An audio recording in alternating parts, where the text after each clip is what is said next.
cheer. Lucas Steele.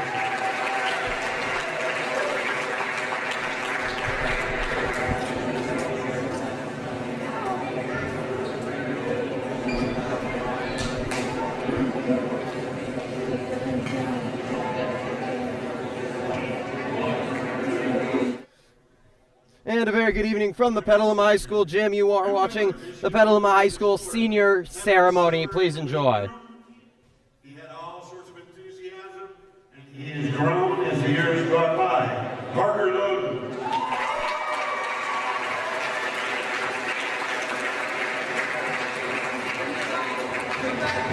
Parker's parents, Javon and Stacy. He has a record of 3-8. His GPA is yet to be established, and he plans on attending Santa Rosa Junior College.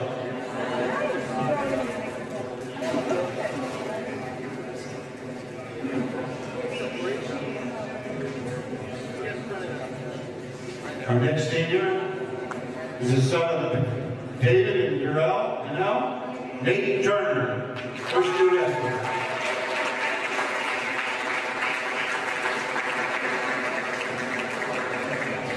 His GPA is yet to be established, and he plans on attending a 4-year college.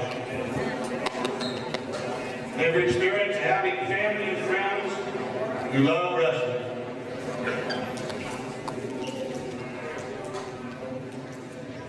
All right, we're going to move into the next top here. This group of kids coming up, I met 6 years ago. Every now and then, after 24 years of coaching, every now and then you get a special group. And this is one of those groups. And they happen about everywhere from 10 to 20 years. And these guys never failed to amaze me. Okay, they stuck it out for 6 years. That's what I told them at the beginning of their 7th grade year. This is a 6-year program. If you stick around for 6 years, you have made an accomplishment that most people will never achieve. Our first people, my first senior, is the son of Jim and Donna Pacheco, David Pacheco.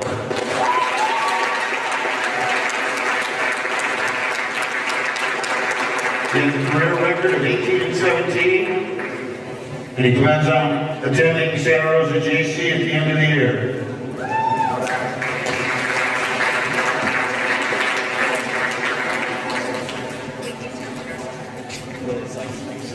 Our next senior, Jacob Betancourt.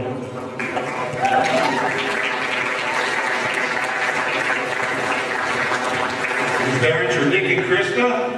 Overall record is 31 and 27. He plans on attending Santa Rosa JC, and one of his favorite experiences was winning the league pennant. Thank you.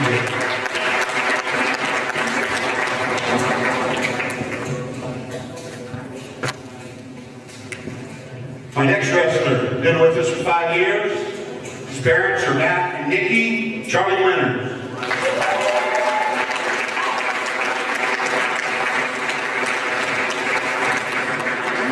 His current record is 14 and 8. Overall record, 60 and 33.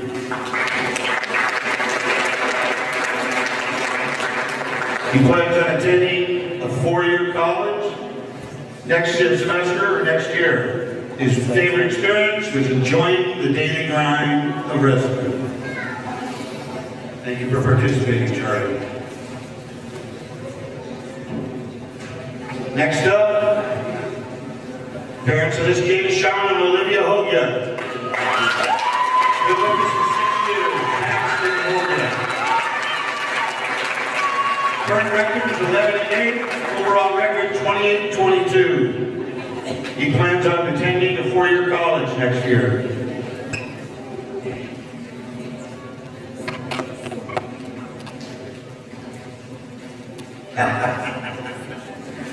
He who laughs last best first.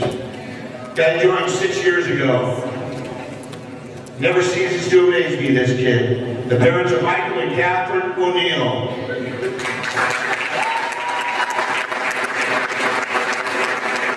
His freshman and sophomore year, I called him the squirrel.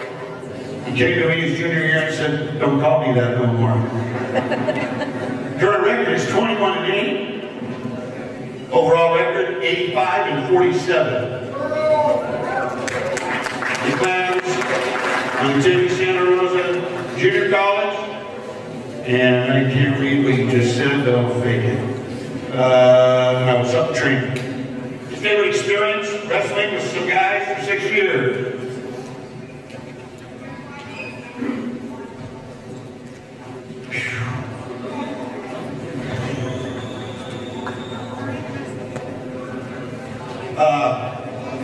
Next up, this is by virtue has become a family affair. Parents Brian and Antoinette Dominic Butts.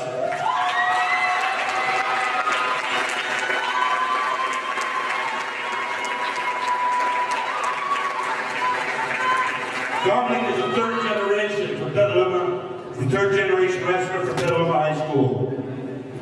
His father was a 4-year varsity member here back in the 80s. And his cousin also wrestled for us back in early 2000. He's team captain. He has a record of 17-11.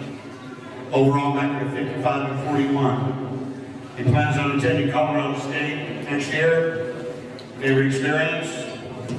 2-day tournaments with his teammates. Thank you, Dominic.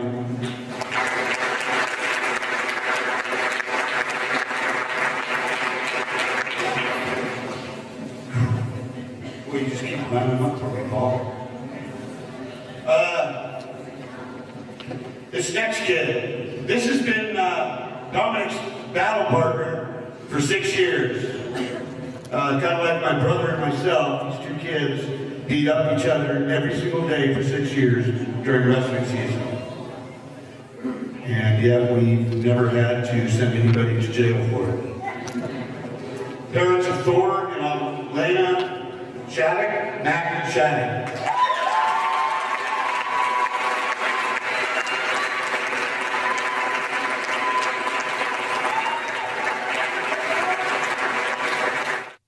Joining us, you are watching the Petaluma High School wrestling team's senior ceremony from the Petaluma High School gym. 19-12 with an overall record of 46-29. He plans on attending Boise State at the end of the year. Thank you very much, Mac, for everything.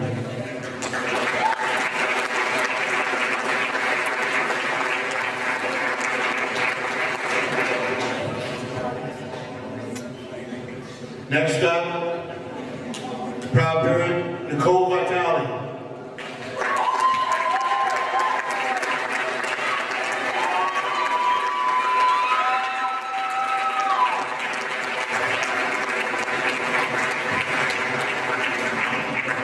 Tony Vitale, his uncle and I grew up together in the same neighborhood. So when he came into the room, I kind of recognized him, but he looked more like Pete. He's wrestled for me for 64 years, 6 years. This kid goes up and down the weight bracket, will do anything for you at any given time, and we never have to worry. He always gives us 200%. He's going to keep captain for 2 years. His current record is 13-10, and his overall record is 35-29. He plans on attending a 4-year university somewhere in the country soon. Thank you, Tony.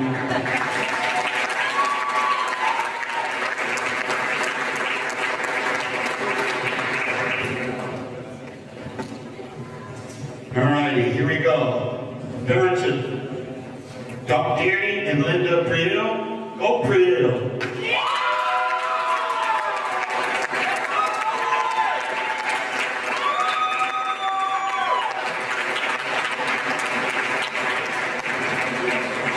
Cole's been with us for 6 years.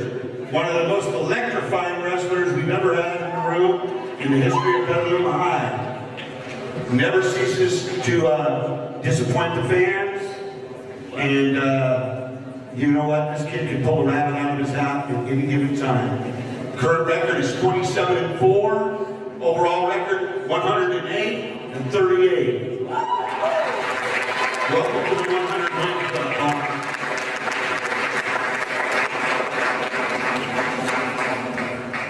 working on a 4-year college for him.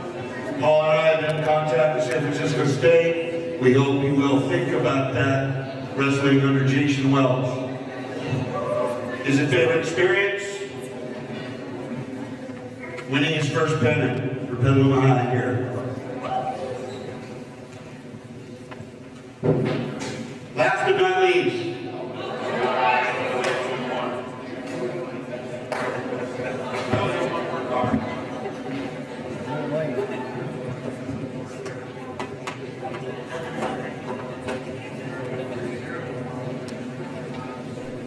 hope you're enjoying Petaluma High School senior ceremony, this massive wrestling class. Coach Bus saying, say once in about every 20 years, you have a class like this come through, this influential.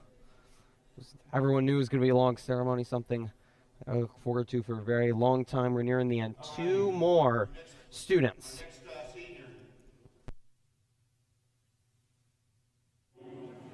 Derek Bowman. Derek Bowman has been a team captain for us for 6 years. He makes sure all the little details get done for us. We are sure going to miss this kid. His leadership is going to take him far in life. His current record is 23-11. He too is one of our stalwarts. Will wrestle up and down the lineup wherever he is needed. He's filled the gaps perfectly for this club. His overall record, 68-46. He plans on attending 4-year college.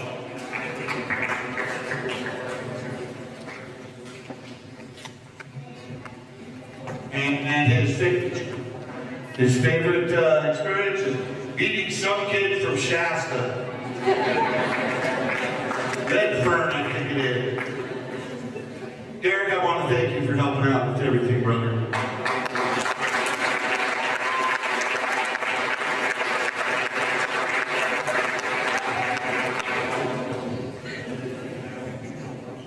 Our last senior. This family is legendary at this school for wrestling. Poor mom had nothing, poor grandma had nothing but boys, no daughters. Parents, John and Bridget Pedersen, Connor Pedersen.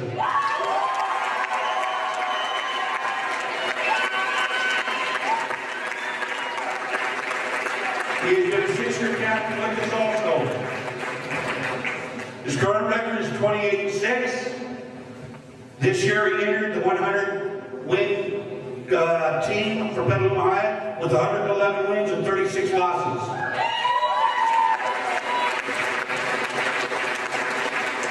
After high school, he plans on attending a school for business. His favorite experience? Beating Saul Gonzalez, ranked number 13th in the state. Thanks, Connor. Thanks to the whole Pedersen family for producing so many of you.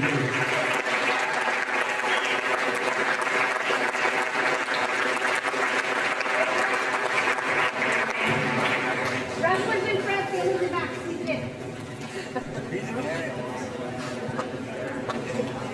So that was the 2018-19 Petaluma wrestling class, a class that will never be forgotten in Petaluma wrestling history. The couple, about 4 newbies on the senior team, but the rest, it's about 11 strong, 3-year varsity wrestlers for the most part. They've won back-to-back SCL titles, and now they're looking for one more league title. That will be decided here tonight against the Casa Grande Gauchos. What a night this should be. 13 seniors being honored, but in just a moment, all their focus is going to turn to the mats. This gym is packed. Wrestling doesn't normally happen in a gym, but tonight it's a little bit extra special because it's Casa Grande Petaluma. It's the first time these teams have wrestled in a league match in 5 years. And a very good evening, everyone. I am Griffin Epstein. Wow. The tension in this room, the excitement in this room Everybody is buzzing about this one. Casa Grande and Petaluma have been looking forward to this match all season long. Both teams cruised through VVAL play. They had no close matches in terms of varsity boys. Both varsity girls squads are also undefeated. So 2 league pennants are on the line tonight. You cannot clinch a league pennant tonight, but the winner will be very, very comfortably in front heading into the VVAL championships and will in all likelihood win VVAL, especially if you can win by a comfortable margin here tonight. Both teams powerhouses. They have built such strong programs, and we talked about, you saw Petaluma's exceptional senior class, 9 varsity wrestlers on that senior class. They have built this program. They were the majority that won an SCL title for the first time in 13 years, 2 years ago as sophomores. This has been their hardest test this year.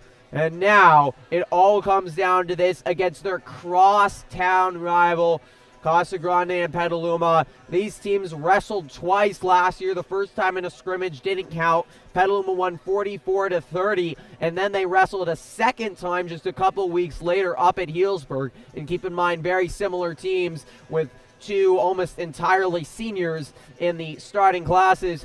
And Petaluma won by criteria. They were tied. You go into tiebreaker criteria. Petaluma won 33-33 in tiebreaker criteria. That was at the Healdsburg duel tournament back in December of 2017. This time, however, it is for all the marbles, a league pennant. Trojans trying to make it 3 straight. This senior class trying to make it 3 straight. And for Casa Grande, it's been a long time since they've won a league pennant in wrestling. They were in the very good MBL the last couple years, and were up near the top with the powerhouses of Ukiah and Maria Carrillo. Casa could definitely compete with those this year, as could Petaluma. These very well might be the 2 best wrestling teams in all of Sonoma County, and debatably in the entire North Bay. One match, final match of the VVAL regular season here tonight, and this gym is absolutely jam-packed. You can see the Casa Grande team warming up, getting their stretches in. Petaluma has already warmed up before the senior ceremony. The Trojans will run out in about 5 minutes, and we'll get started with JV matches. Those will be followed by varsity girls matches, and we'll finish up with what should be some fabulous, intense varsity boys matches. This should be a lot of fun, and on a night where Petaluma is playing Casa in 2 other sports, girls soccer team taking on Casa on the east side at the Gauchos home turf. That one is going to decide a VVAL title, and the boys basketball team is also facing the Gauchos at the Ed Yalkaby gym. And in Casa, this gym is still packed. Christian! Apologies for that. This gym is packed nonetheless, nearly totally full. They knew as soon as this one was scheduled, the final match of the year, it would be senior night. So much meeting in this one. They would put this in the gym because this match they knew was going to decide a VVAL title. Both teams have known it all year long. Head coach for Casa Grande, Louis Chavez, was blunt about early in the year that this was the match that his team knew they wanted to win, that they were wrestling for all year long, and he knew this one would decide a VVAL title. Back on all the way on November 27th, he told the Argus Courier, "We are excited to wrestle Petaluma. It could be us and them in the finals, and it could come down to who has a good day." It's likely going to be close along both matches. Both teams fill a varsity weight class, not a surprise. Casa with 40-plus wrestlers, Petaluma with 60-plus wrestlers. These are full teams, too, not just experience. There's plenty of young, up-and-coming wrestlers as well. Chavez went on to say on December 10th to the Gaucho Gazette, Casa Grande student newspaper, they've, as the Casa Grande wrestling team, made it their main goal to beat Petaluma for the league title. This is what both teams have been wrestling for all year long, and right away, Petaluma, same thing, saw this schedule. They knew it wouldn't be easy to get through VVAL, but in the end, they weren't really tested by, there's some good other teams in VVAL, but neither team even had a scare on the varsity boys level. The varsity girls level, there were some close matches, but both varsity girls teams coming undefeated as well. That is a separate league pennant, so potentially 2 league pennants in wrestling. And this is the first year both Casa Grande and Petaluma have fielded a full girls team, so a chance for history tonight and in a week and a half at the VVAL Championships, if either one is to win that. In all likelihood, they will. VVAL Championships, a week and a half. There will be in early February at American Canyon, February 9th. That's a Saturday. No matter what happens tonight, both teams will still have a shot at a league pennant, but whoever wins tonight will have a comfy lead in the point total, and some major adjustments will have to be made in a very short period of time if either team is to supplant the other. So in the end, whoever wins tonight is in all likelihood going to be a VVAL champion. Awesome, thank you so much. I just don't have the girls' information yet. All right, yeah, just bring it over when you get it. I got 2 people I can help with this. No, I got a chair right here. Yeah, yeah, I only need one. I mean, they can switch if they want. Yeah. All right, we are going to have Sarah Cook-Markovich join me in just a moment to provide a little bit more analysis as we're getting ready for this one. We appreciate everyone tuning in live. We'll also be providing some updates over the course of the evening of the other doings happening on the east side in both soccer and basketball. Peter Canali is covering our basketball game tonight, and we also have a reporter at the girls' soccer match who will be giving you some updates as well. All right, looks like it's on. Want to go ahead and talk, Sarah? I'm excited. I think tonight's going to be very well. Both teams are very good and undefeated this year, and I'm excited to see who will win. Yeah, it is. This has really been the match that I think both teams have waited all season for, hasn't it? Oh, absolutely. I believe that both teams, they're very good. They have all their own skills and their own techniques, and I feel like tonight everyone's going to be put to the test to see who's better. And what's your background tonight? What expertise will you bring to the table for the viewers? What I bring, I know how everyone on the team wrestles. Sadly, I was not able to join this year, but I'm very excited to see all the kids that I've wrestled with for the past 6 years to put their skill to the test and prove that they deserve to be on the mat. Both teams are so even, and it's such a big moment, such a packed gym.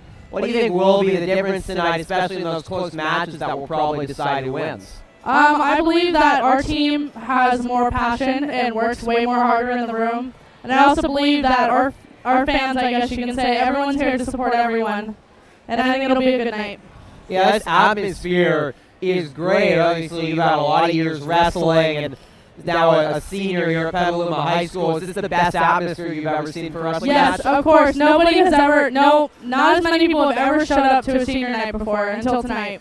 And I'm very excited to see everyone cheer and see how good everyone is. Yeah, holding it in the gym, a massive student section as well. Well, what do the fans need to do to help fuel the wrestlers, especially late in matches? It can be such a game of endurance.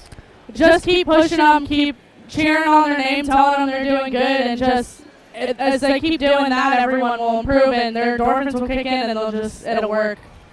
And what does this mean tonight for the team going up against their league rival, crosstown rival, on senior night to decide a VVAL title? What does that mean for the team? For the whole team, I think it means everything if they win tonight. Everyone's worked so hard throughout the year just to get here, and any win will be a success tonight, no matter what happens.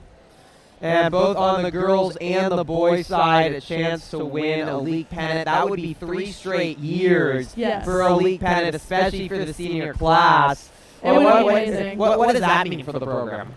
For the program, I think it proves just how well we work and how well our coaches coach. I mean, for me, this team is like a family to me, and everyone's close to each other, and everyone pushes each other on. And I think that's just what's most important is everybody gets along and they push each other to do the best. And it also feels like a coronation for the city of Petaluma in terms of wrestling and how it's grown as a sport. It's remarkable. You have the 2 best teams in the VVAL, two of the best teams probably north of the Golden Gate Bridge in California in wrestling in the same city going at it tonight. I mean, that's remarkable. It is remarkable. I mean, it just shows that how well people push each other and how well coaches coach. And I think it just proves that wrestling is growing way more than it did. Yeah, it's just very remarkable. And the atmosphere, as you mentioned tonight, is everything you could hope for. There are very few seats in this gym, and it's competing against both basketball and soccer. Boys basketball is kind of normally the primary sport, but it looks like, I would say, there's a good 150, 200 students that have come here and not the basketball game. Yeah, it's strange. No one's ever, not this many people have ever came to a wrestling tournament, but I think it'll be very good energy as the night goes on. And what matchups are you looking forward to tonight, Sarah? It's so rare that you see full weight classes on all sides. We get a full slate of matches tonight. What ones catch your eye? The one that catches my eye that I'm very looking forward to is Derek Pomey against Caleb Wood from Casa. Another one I'm looking forward to is Connor Pedersen. Connor Pedersen against Cole Cooper. I've heard Cole Cooper's a very good wrestler, but Connor's amazing as well, so I'm very excited to see that match. Yeah, it feels like Pedersen he's had a monster year. Colton Briano has had monster results of late. Why has it, especially at the top, and I'd say Liam O'Neill has really good results of late. Like, why have the top wrestlers on this team been competing at a state qualification level of late? Because when all three of those boys work, they put all their work into it. They put all their heart into it to make sure that they improve. I've never seen three people work more hard in my life in the sport, and I hope to God that they win tonight because they deserve it. Yeah, these are athletes, if you don't know, folks, who they play other sports. Prieto and Pedersen both on the football team, but they are wrestlers first, and this entire varsity lineup really is wrestling is their sport and something they've played since they've been, in diapers for some of them. Yeah, exactly. A lot of kids here over the years have improved, and it's remarkable. They've done so well, and I'm excited to see them have their work show off tonight. Yeah, it's really special to see a lot of them, a lot of stories, and the senior ceremony was very heartwarming to see, especially long tonight too. Oh, it was. I was sad that I wasn't able to be a part of it, but I just wanted to thank all the guys for pushing me ever since I joined with them, and I just love how I got to see them grow and improve over the years, and it inspired me. With Casa Grande getting final warm-ups in, we're only a couple minutes from the varsity team racing on out to the floor for the final time for 13 seniors to add a home match, and then JV matches will get underway in a couple minutes. But it is also with senior night and those emotions and the importance. What is the mental focus that you have to take into your match if you're a varsity wrestler? Into your match, you have to go in thinking that you're going to win, because if you go in thinking you're going to lose, you're going to lose. The mentality you have to have is that as long as you just do your best and you have the mentality of being strong, then that's all that matters. Yeah, it's probably the biggest match that everyone from JV to varsity has ever wrestled in terms of implications, probably in terms of number of people, and that has to add to the drama as well. Oh yeah, definitely. I believe that. A lot of people have been waiting for this night, and I think Petaluma is ready to show that they deserve to have the title.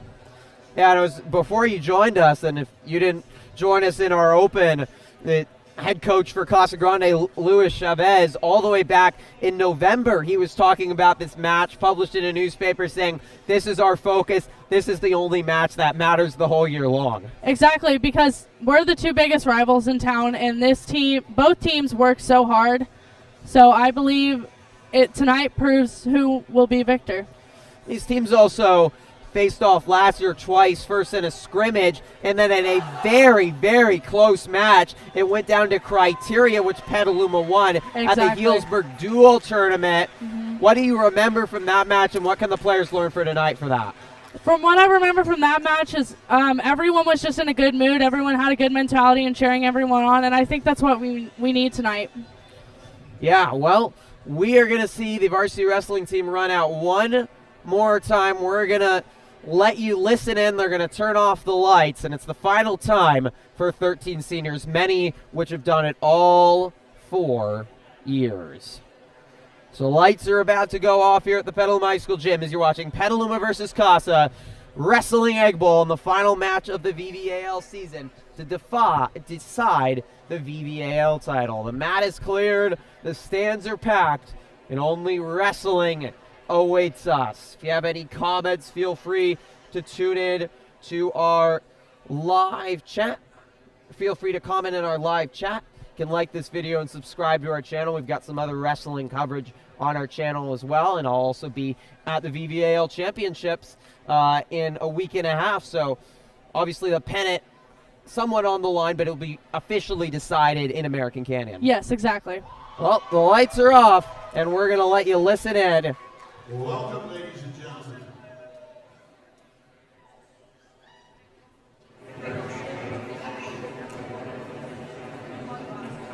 I'd like to ask everybody to participate in this. At this time, if you're an ex-wrestler at this high school or anywhere, I want you to stand up right now. If you're a referee or wrestler that is here to participate, I want you to stand up right now. If you're a teacher that knows the wrestler, I want you to stand up right now. If you are an administrator or a coach of another sport that knows a wrestler, I'd like you to stand up right now. If you're a parent, grandparent, aunt, or uncle of a wrestler, I'd like you to stand up right now.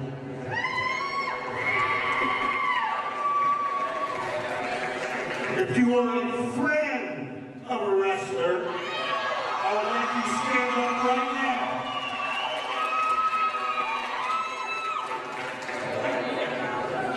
now. Ladies and gentlemen, welcome to the community of wrestling. Give yourselves a hand.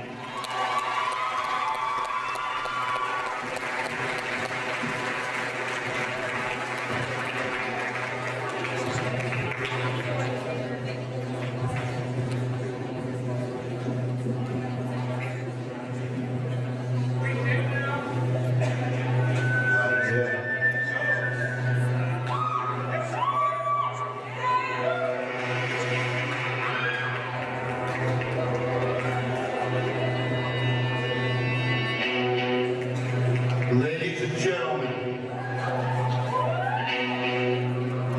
please welcome the 2018 Sierra County champions.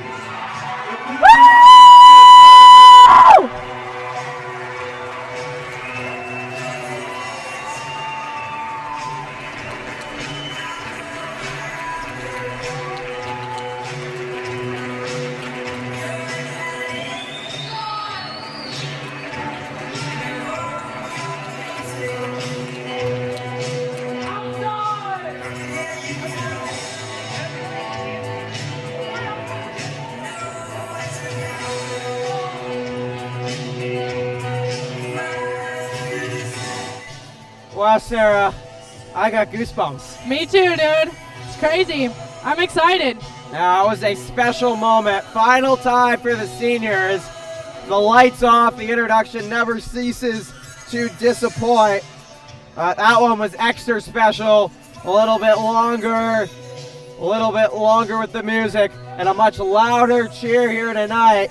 All the students that are out here, they are standing up, and they are ready to cheer on their Petaluma Trojans to a historic victory here tonight. A chance for 3 straight VVAL titles, a chance for the first victory in league play over Casa Grande in 5 years, and a chance for these seniors to go out on top in the biggest duel match they will ever be in the gym.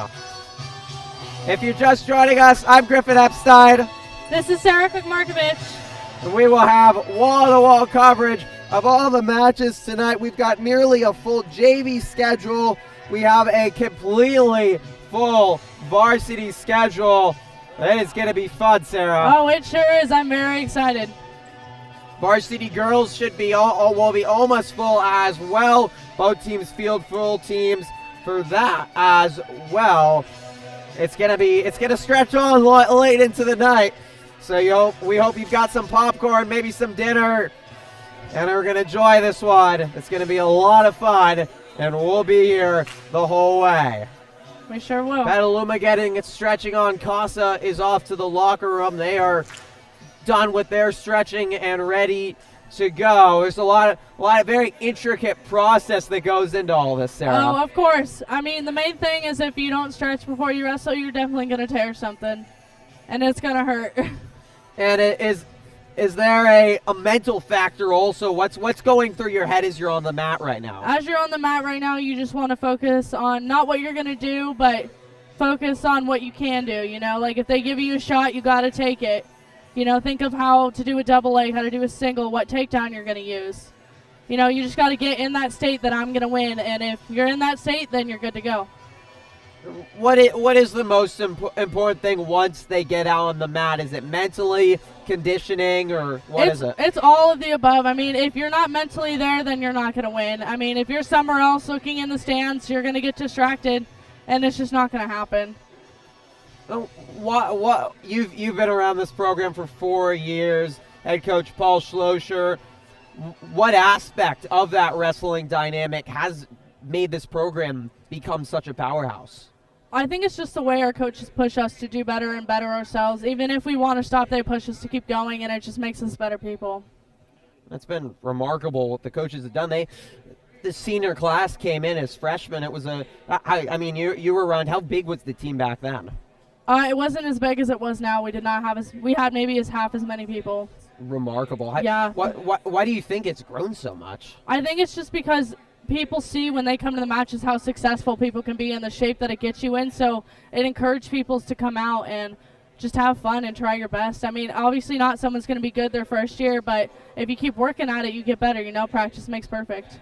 Yeah, I mean, we've seen a lot of freshmen, underclassmen on this team, and some of them are even on the varsity lineup, even though this is a very experienced team. It seems like the future is very bright, too. Oh, it is. I'm very excited to see where the program goes. And Nick Trave, Colin Ferrero, Jack Santos, Max Jaime Anchoreno, all underclassmen that are wrestling varsity tonight, with the exception of one junior. The rest are seniors, but even the JV teams had a lot of success this year as well. That's very true. They have. If you're just joining us, we are live here from the Petaluma High School gym. Casa Grande and Petaluma wrestling galore. It does not get much better than this. We said two titans of wrestling this morning, and nothing else would be apt to describe it. These two squads are powerhouses. They're definitely new on the block, but this team has had some remarkable accomplishments at some tournaments this year, Sarah. Oh, they really have, especially the girls and the guys. From what I've heard, the girls have done very well at tournaments. They've been placing 1 through 4th, sometimes a little lower, but that's okay. The girls place every tournament they go to. Same with the guys. The guys are doing very remarkable. They're doing a great job, and I couldn't be any prouder. Yeah, it's been remarkable, some of the results and also the improvement we've seen. I remember last year the varsity boys team went to the Tim Brown Invitational in Sacramento, and they had one wrestler make it to the second day. Mm-hmm. 1 year later, a totally different result. Not only did you have 5 wrestlers make the second day, and this was one of the most prestigious wrestling tournaments probably all of California. Yeah. But Colton Pareto placed 3rd, Connor Pedersen 4th, Nick Trave 7th, and Derek Pomey nearly placed. Tony Vitale was the other wrestler that qualified. And overall, the team finished 10th out of 82 teams at Tim Brown. It's amazing what can happen in just over a period of time, to improve. And like I said, all the guys and girls here, they push themselves to become better people and to become better wrestlers. Yeah, it was the highest placing for any team north of the Golden Gate Bridge along the coast in California, and it was 3rd highest in NCS for any team. Exactly. Like when a lot of people see Petaluma at tournaments, they get scared because they know how good they are and how well they push. I mean, even just seeing them practice like this, you can see how hard they work. Yeah, you can see varsity wrestlers now on the mat getting their warm-ups in. What goes into this specific warm-up here, Sarah? Usually what goes in is you start with, it's called 5-5-5. You do 5 takedowns, 5 reversals, and something else. I forget what it is, but you work on your favorite shots, and you just try to perfect them and get yourself warmed up and ready for your match. Yeah, it's a long process, which was why, if you're wondering why the match is not starting, it's senior ceremony, get your warm-up in. You got to be all ready to go mentally and physically. It's an intricate process, and many of the seniors, the final time in a duel match they'll ever be going through this, which is obviously sad, a little bit nostalgic for them. It's probably to be conflicting emotions. Yeah, for sure. I mean, of course it's sad to know that this is your last duel meet on an actual mat, but at the same time, you got to make the best of what you have, and you got to go out there and try to win. Casa Grande and Petaluma have not faced off so far this year. However, one note that you can make, Petaluma, in terms of varsity boys, has placed higher than them at most tournaments, including at the Tim Brown Invitational. And not only that, but we always hear about in Sonoma County, you look in the newspaper, Ukiah and Maria Carrillo and Windsor being the kind of elite wrestling teams. Yeah. Petaluma hasn't gotten much credit, but they finished higher than all of those teams at Tim Brown. Like you said, Petaluma does not get as much credit as they should. And it, like I said before, it just proves how hard everyone pushes themselves to become better. And how much do you think that motivates the team? It's felt like, oh, Petaluma won SCL. Well, SCL's not that strong. And, this isn't a team that's been around so long. I read articles in the newspaper all the time about Maria Carrillo and Ukiah and Windsor and their elite wrestlers and how they go to state. Do you think maybe a victory tonight and a good performance in the postseason would finally get Petaluma the recognition they deserve? Oh, I believe it will. I think it'll open people's eyes with how well Petaluma's doing and give them credit for how well they work. Yeah, and it's something that Trojans have worked on, but this program, as we mentioned, has really accelerated quickly from 4 years ago being a pretty small program, middle-of-the-road team in a not super strong Sonoma County League to 2 years ago just barely winning the first SCL title in 11 years in Petaluma wrestling. And since then, everything is just fast-forwarded at 100 miles per hour to get bigger and better. I definitely agree with that. And mentioning some of the tournaments that Petaluma's had success in, the Wolfpack Invitational, which was the same day as Tim Brown, Trojans won for both the varsity girls team that was there and the boys team that was there. I would say January 12th had to be one of the best days in Petaluma wrestling history. They last year were also at that tournament, did not win it, performed well, but this year to have both the girls and boys win a local tournament. Yeah, it's a big improvement for sure. The girls and the guys just work as hard as they can, and it shows off in tournaments and in their matches. Brooklyn Shattuck placed first at that Wolfpack Invitational American Canyon, as did Shaylin Baker, Lucas Betancourt, and Jack Santos. And there was a lot, I'm not going to go through all of them, but a lot of wrestlers placed at that one and showed the strength. That was mostly JV in terms of the boys. It showed how strong they are.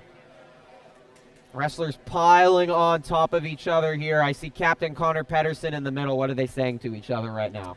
Right now, I believe Connor's giving them a pep talk about telling them how to keep their mind straight and do well, and they're going to do the famous little cheer that we do at every match. We talked about the seniors in terms of the wrestling skills, but how have their leadership as well been a big factor? Oh, the one that definitely stands out as a leader is Derek Pomey.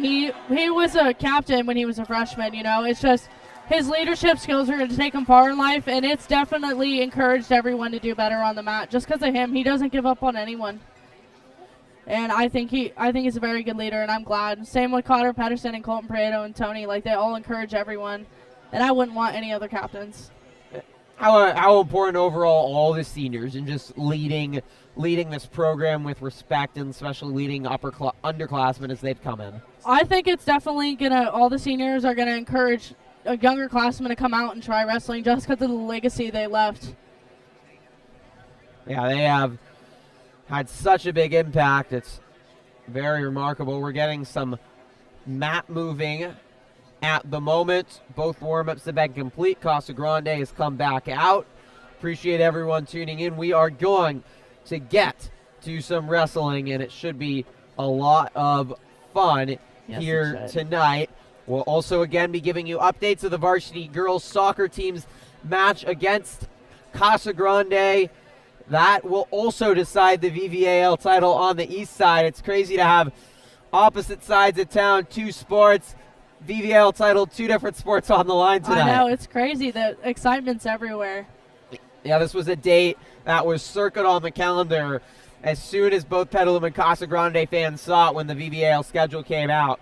This is debatably the biggest and best day of the year in Petaluma, the city of Petaluma sports. I definitely agree with you, Griffin. It is. It's a really big deal, and I'm glad to see who takes victory tonight. Petaluma last night getting its first victory over Casa Grande in any varsity sport. The varsity girls basketball team breaking a 10-year losing streak. We're going to have the national anthem and then wrestling after this.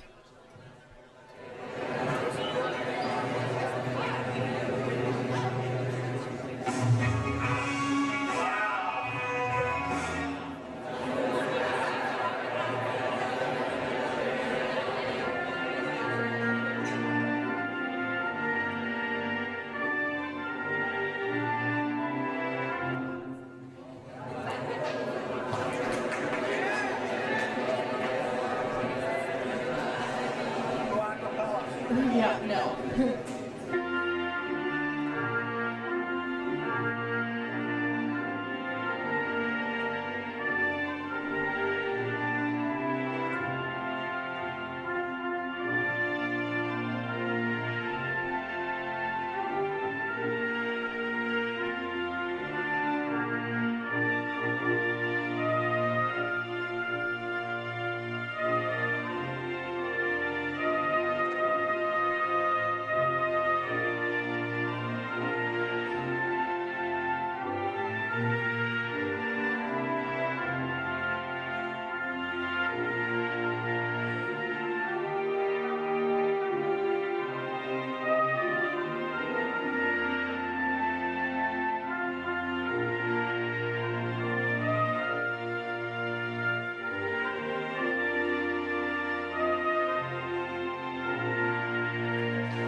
And that was your national anthem.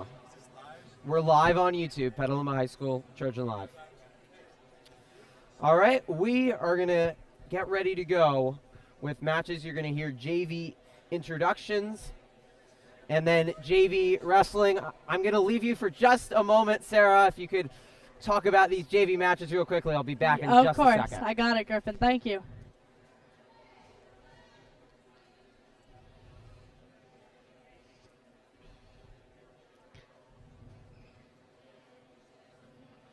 Alrighty, let's get busy with JV matches.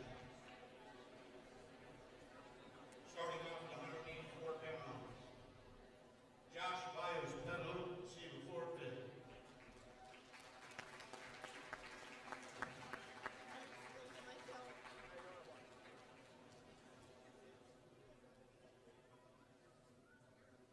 At 197 pounds, we'll have a double forfeit. At 220, Liam Galbraith from Casa Grande, receive a forfeit. Me too. At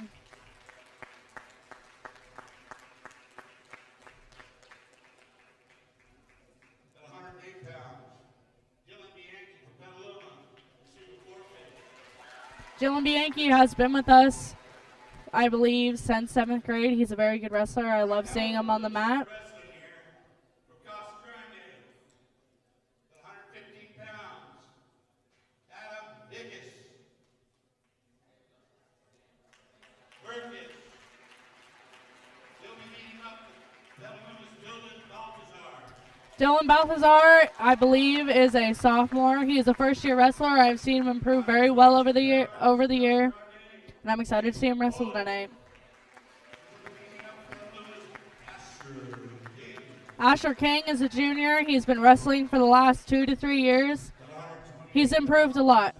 From Petaluma, Jack Benedetti will receive a forfeit. Back Benedetti is a first-year wrestler, and he has improved over the year. 130 pounds, 32 pounds, from Casa Grande, Joe Ellis. You'll be meeting up with Petaluma's Riddick James. Rennick has improved very well since 7th grade.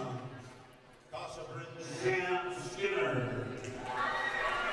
You'll be meeting up with Petaluma's Peter Vitale. Peter Vitale, I believe, is a sophomore. This is his first year wrestling, and I've seen him on the mat. He's pretty good. 47 pounds. From Casa Grande, Lorenzo Zuniga. We'll be facing up Petaluma's Nate Turner. Nathan Turner is one of our seniors tonight. It's his first year wrestling, and I'm very excited to see this match. Nathan's a lot of fun to watch wrestle. Exactly. Kyle Gary. We will be meeting up with Petaluma's Jacob Bencourt. Jacob Bencor is another one of our seniors. He's improved a lot since junior high, and I'm excited to see his match as well. Jacob Isola.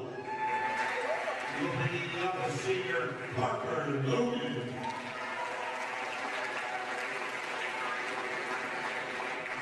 And our final JV match of the night, also brings Stephen Isaacs.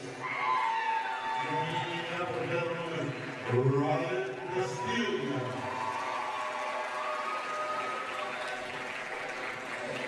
All right, there you have it. We have a nearly full slate of JV matches here tonight. That shows how big both of these teams are. Yeah, they've got a lot of different weight classes and a lot of different people to fill them. Yeah, Casa with over 40 wrestlers. They have 47 boys wrestlers, 9 girls, and Petaluma with over 60 wrestlers. Truly remarkable. If you're just joining us again, I'm Griffin Epstein. I'm Sarah Kukmarkovich. We are live here at the Petaluma High School Gym. JV wrestling will start us off, then we'll have varsity girls and varsity boys to decide a VVAL title. But every match is so important today because it's Casa and Petaluma. It sure is. It's a big rival match, and like I said probably 100 times now, I'm excited to see who becomes victor. Everyone has been waiting for this one all year long, as we've said. And even these JV matches so huge. Jacob Betancourt at the moment looks like he'll be up first, I believe. Or he just didn't meet his opponents. Is that it? Yeah. And you see head coach Paul Schlosser for Petaluma. He is shaking hands with the head coach for Casa Grande, Luis Chavez. He's been at Casa for a while, 48 years of age, and he has also built a remarkable program just like Coach Schlosser has at Petaluma.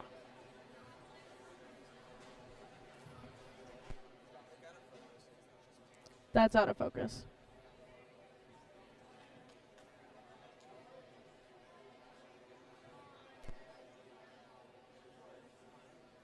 No.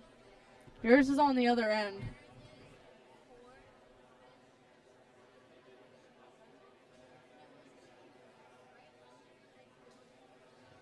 Yours is the third one to the left.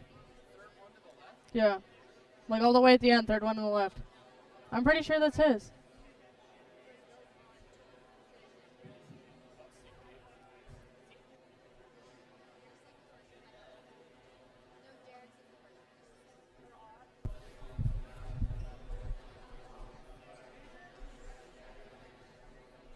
We've got Christian Abramo on camera tonight. He's doing an excellent job. He's giving me a workout here. I know, you keep running back and forth. You might as well anchor from over there. Right?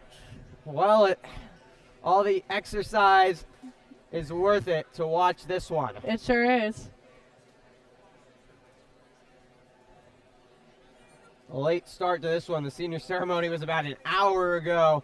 It's going to be a long wait, especially for the varsity wrestlers that they're not used to just because there's so many JV matches. That's for sure. There are a lot of JV matches tonight, and there are going to be a lot of varsity matches. I'm not too sure about the girls, though.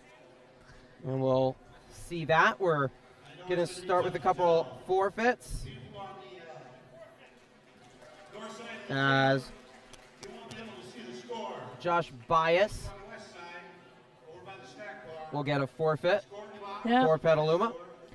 Yeah, there's two. I believe there's 3 forfeits for JV.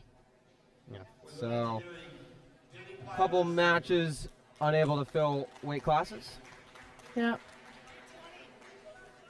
So we're currently in the heavies. Casa has just will just get points for just one forfeit.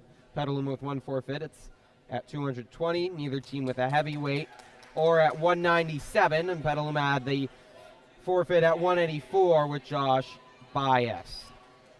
Yep. And here's the 106 forfeit. Dylan Bianchi will get a forfeit, the freshman. And then we're going to get into some real wrestling. Yep. It will be the 115, Dylan Baltazar, the freshman, and Sam Verlis from Casa Grande. So it's the lightweight class, young JV wrestlers. What's the key here, Sarah? The key here is just to use what you've learned to your advantage. So if they give you a leg, you got to take the shot. You know, if you're lower than they are, you got to take the shot. If Dylan knows how to throw at the perfect time, then just throw him. You know, you just got to wait for the perfect timing. But if time's running out, then you got to do what you got to do. You know. So we're underway here. First wrestling of the evening, the first of many matches. It's Baltazar in the black and Verlis in the green. The Trojans have had great success on the JV level so far this year. They're hoping to continue that. Verlis has got a hold of Baltazar's leg early here. Balthazar's got to kick his leg down to get free. There you go. Verlis out of the circle, out of bounds. Low reset. 129 remaining, no score here in the first round. It's all about athleticism at these lightweight positions. Baltazar gets the upper hand at 2 points for the takedown. He's got to stay behind him if he wants to keep him.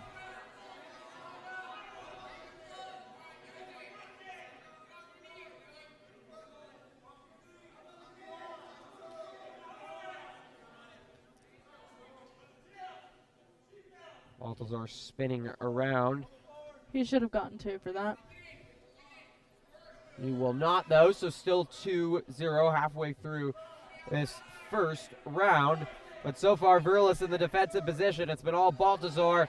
There you go, Baltazar. Back.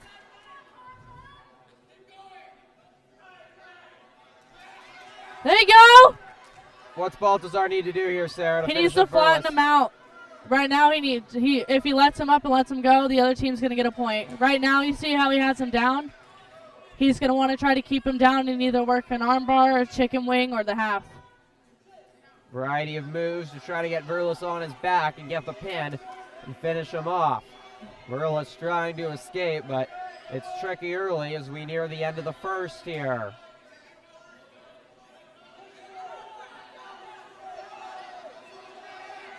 Verlis nearly got up. Baltazar holding on for dear life as we're at the end of one.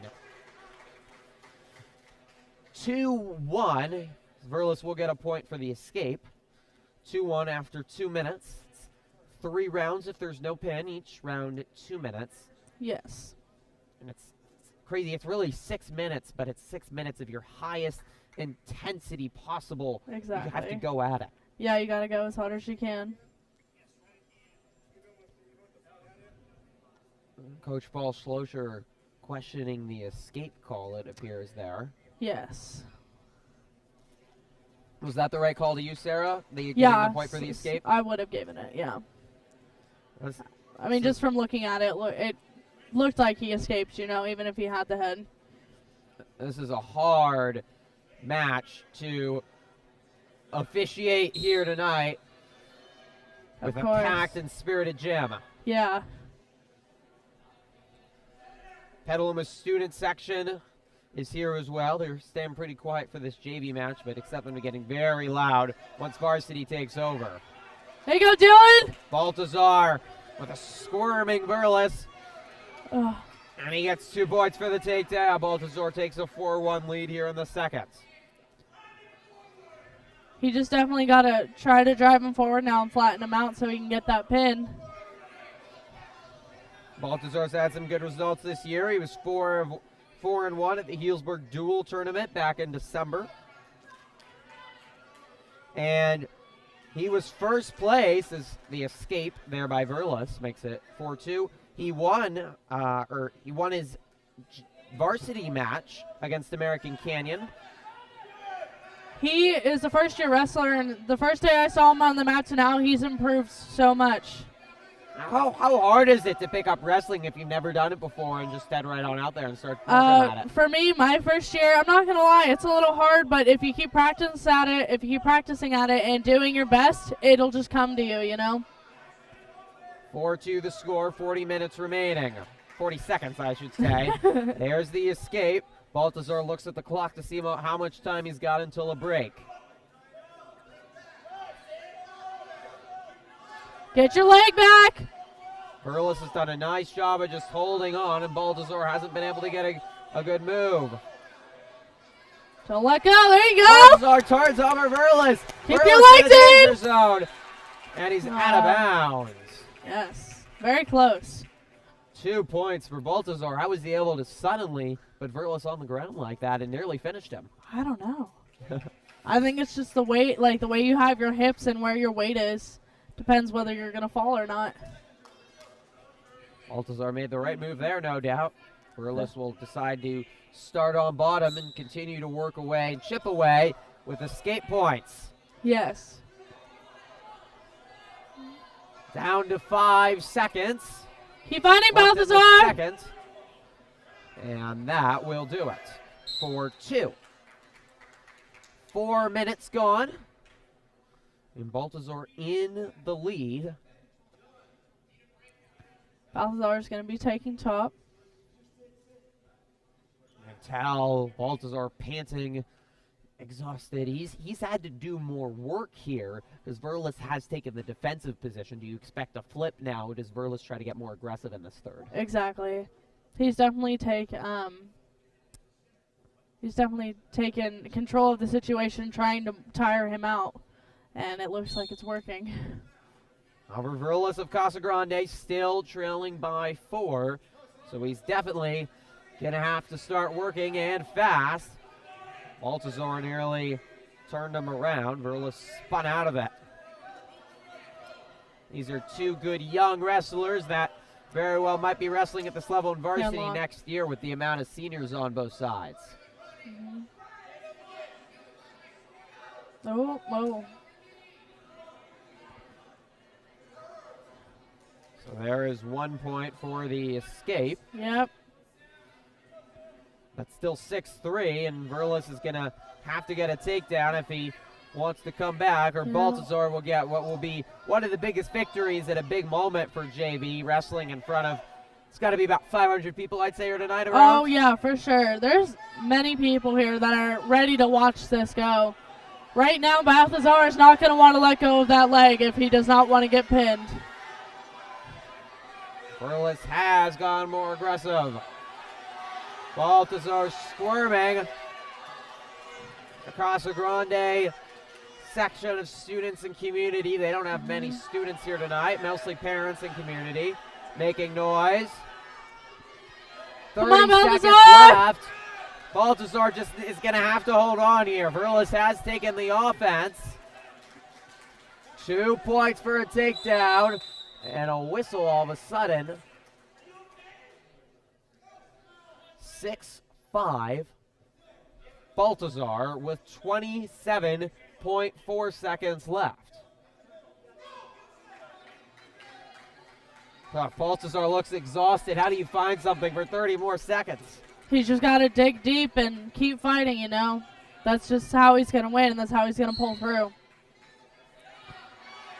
Oh. And Baltazar thrown to the ground in the Keep pin kicking! position. He just spins out of it. Verlis nearly got the pin. Keep fighting! However, 2 points for the takedown, but 1 point for the escape. We are tied at 7. 5 seconds left. Will anyone get a point at the buzzer? No. We are tied at 7. They are now going to go into overtime.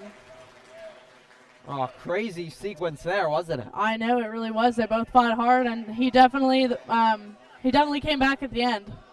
So what are the rules here for overtime, Sarah? Overtime is the first person to get a point or a takedown wins, and if nobody gets a point, then you go overtime again. So you Whoever gotta gets, be yeah. very aggressive here. Oh, Must for be the sure. strategy. You have to prove that you want to win. You know, you got to put all your heart into it. And the first person to get a point definitely wins.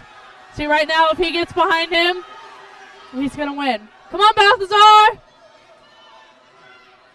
Both fighting. In the next moment, a winner's going to be decided. Kick your leg back! Balthazar take it down, and that is it. Casa will get the first win of the night. Sam Burles, a freshman, knocks off a fellow freshman in Dylan Balthazar. If that is a preview of the matches to come, Sarah, we're going to be in for a great night. That's for sure. There's a lot of great matches tonight, and I'm very excited. Excellent effort on both sides. And the fun thing about Casa and Petaluma wrestling is a lot of the players and wrestlers, coaches know each other as well. That's very true. Everyone knows each other around here, and all they want to do is encourage. Saw Balthazar give a big hug to Casa's head coach, Luis Chavez. Yes. So we will continue with JV matches here in this packed Petaluma High School gym. Next up is Asher King against Jake Bulk at 122.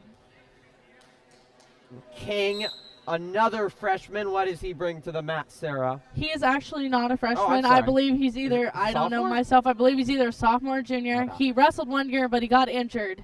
So he has definitely made a comeback this year, being injured last year, not being able to practice. Also plays JV football. He's Yes. had a good year, especially of late for Petaluma. He stood out among JV for high places so far. He's got a lot of height. Oh, he sure does. However, Casa will take an early 2-point lead. With 1:20 remaining in the first. You can see the scoreboard in your top left-hand corner. And overall, in these JV matches, Casa trailing Petaluma 12-9. We'll see who can win in this prelude to varsity. Yes. It's amazing how quiet this gym gets I with know. the amount of people in it. I know. It's just gets dead quiet, and, like, no one wants to say anything to distract him, you know, but at the same time, like, wrestlers still do hear you when you cheer them on. Even though we have that damn headgear on, you know, like, it's Is it just- hard to hear when you have it on? With the girls especially, because we have to have the hairnet, so Right. that also covers your ears, so you can't hear anything. Yeah, that's remarkable. What do you Yeah. coaches often? Is it a hand signal that they have to give you or something like that? No, they just yell at you. They yell as loud as they can until you hear them, you know. I mean, especially if you're on a break, say like they're flipping the coin to see who goes, then they'll yell at you to turn around and they'll tell you what to do. Yes, very interesting. King nearly turned into the pin position, but he got back up. There you go, Master! 3-2 is the score. King's got him in the pin. He's got him! Woo! Petaluma finally got a pin. First one of the night. Asher King with the pin. And Petaluma will bounce back from its first loss of the night to get its first victory of the night. What an effort by King there to get that pin. Yes, he did very well. He proved himself on the mat tonight. Asher King placed third at the Wolfpack Invitational, and he will, well, we've just lost the up top camera. Uh-oh. Well, we'll get back to that in just a moment, but Yeah. we are here at the Petaluma High School gym.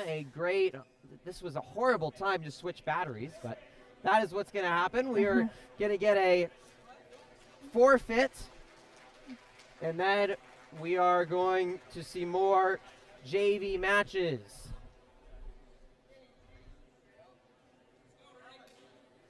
So you're going to get the up close and personal view for this one. Yes. 22 viewers. We appreciate everyone tuning in. If you have any comments, questions, please feel free to comment in the live chat. Right now, this is Rennick James and Joe Ellis at 132. Rennick has been wrestling since 7th grade, I believe. I believe he's a freshman now, and he's improved a lot. Young JV team, but very talented.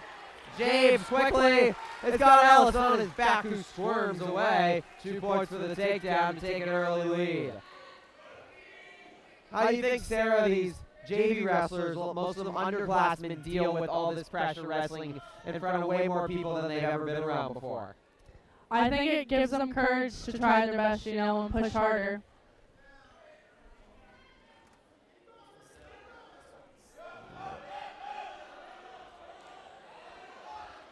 Let's go, Rennick! 2-2, 2 points for Ellis there on the reversal. 1 minute remaining in the first.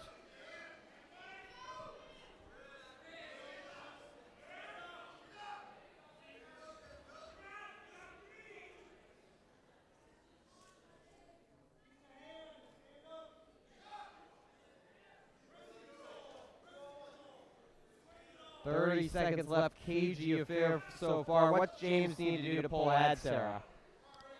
He needs to stand up to get a point and then do a takedown or do a reversal to get points. There we go, just like that. 20 seconds left so far. All these JV matches are going to be well contested. You see a lot of routes in JV, but I don't expect too many here. Just because these wrestlers are so strong, many of them would be on varsity squads across the Bay Area on an average wrestling team, but these teams are just so good. That's the end of 1. We're tied at 2.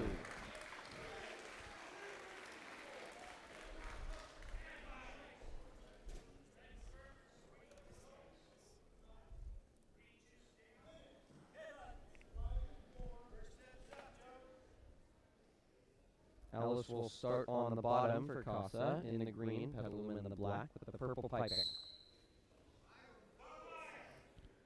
1 win each in contested matches so far in JV. Yeah. We'll have varsity girls and then varsity boys after.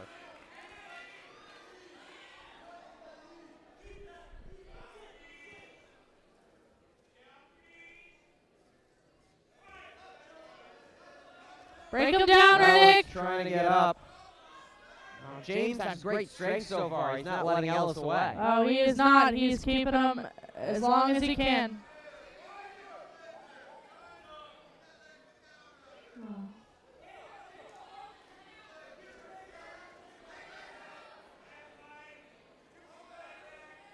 James is trapped. And Ellis now trying to get some offense going. We're still tied at 2 here, nearing the halfway point of the second. You run camera, I'll fix up.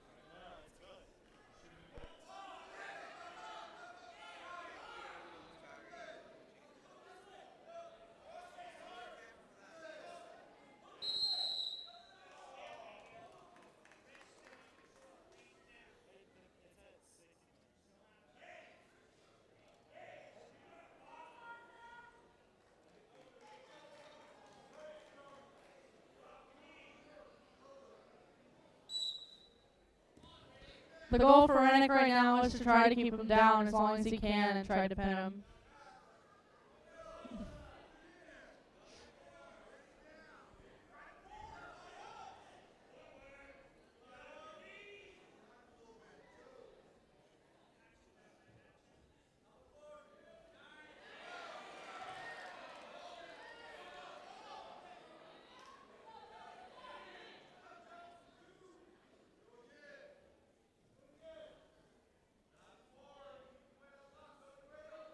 Ellis right now is definitely putting up a good fight, but Rennick is not giving up. He's holding on as long as he can.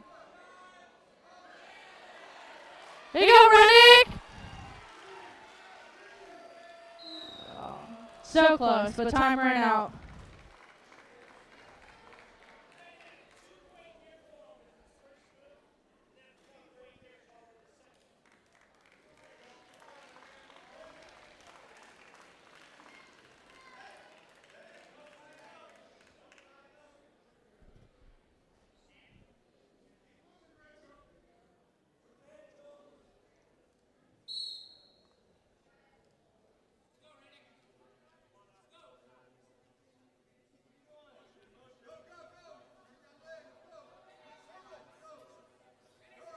There you go, Rennick. Keep turning. There you go, Rennick. Hit him up.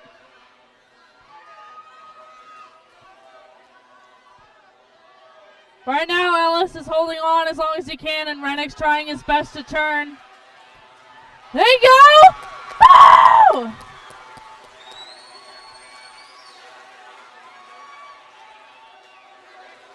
Off your knees, Rennick!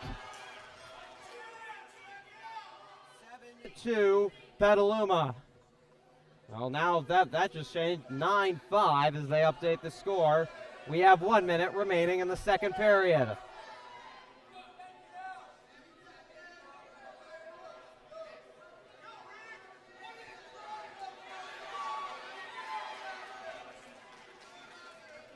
Keep him down, Rennick!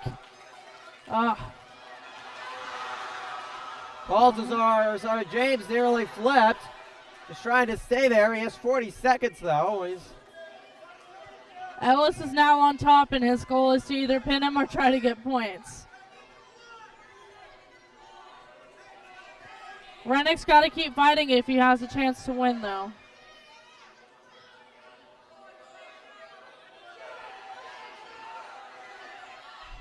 Let's go, Rennick!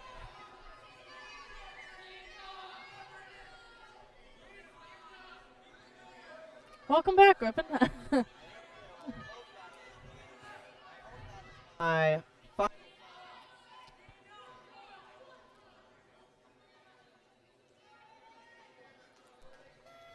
That will be the end of 2. Both Rennick and Ellis are putting up a great fight. James has done a nice job staying in control, though, here of this match. That's for sure. He is doing his best to hold on. Even if he think he can, he does it anyway. He holds on. It is 9-9. And now we're in overtime. There you go, Rennick! James! Got it! He's a victor! What a move by Riddick James! I know, he went spectacular. He went right in there and took it, just like he should. He proved he wanted it more, and he did. Remarkable by James as he sends down a rival Gaucho wrestler in Joe Ellis. And the Trojans extend their lead in this JV so far. Next, we're going to be at the 140. Sam Skinner of Casa, Peter Vitale of Petaluma. What do you expect here, Sarah? Peter Vitale is a first-year wrestler, but since I've seen him on the mat and seeing him now, he's definitely improved, but he still has some stuff to work on. Otherwise, he's fighting pretty well right now. This kid just came out very aggressive, and he needs to do the same. Vitale looks towards the bench where you got head coach Paul Schlosser and a hoist of assistants to help as well, providing instructions on everything to do. This kid's very good at keeping his base and not letting people break him down. And if the last name Vitale sounds familiar, Peter, the younger cousin of Tony Vitale, who's you'll see later wrestling in varsity. Yeah, he's definitely got someone to look up to for a year, you know. Tony's very inspirational. Well, absolutely, one of the great guys at Petaluma High School. And I hope Peter follows in his footsteps. Absolutely. So far, Vitale trailing 2-0 as we near a minute to go here in the first round. Vitale, a freshman, also ran on the cross-country team as well, so you know his endurance is strong. Vitale's got Skinner in the pin. Can he finish him off? Oh! Vitale is flipped by Skinner. And now Vitale's in trouble. Reverse cheers on both sides. And Skinner nearly got the pin. Right and now, if counting again.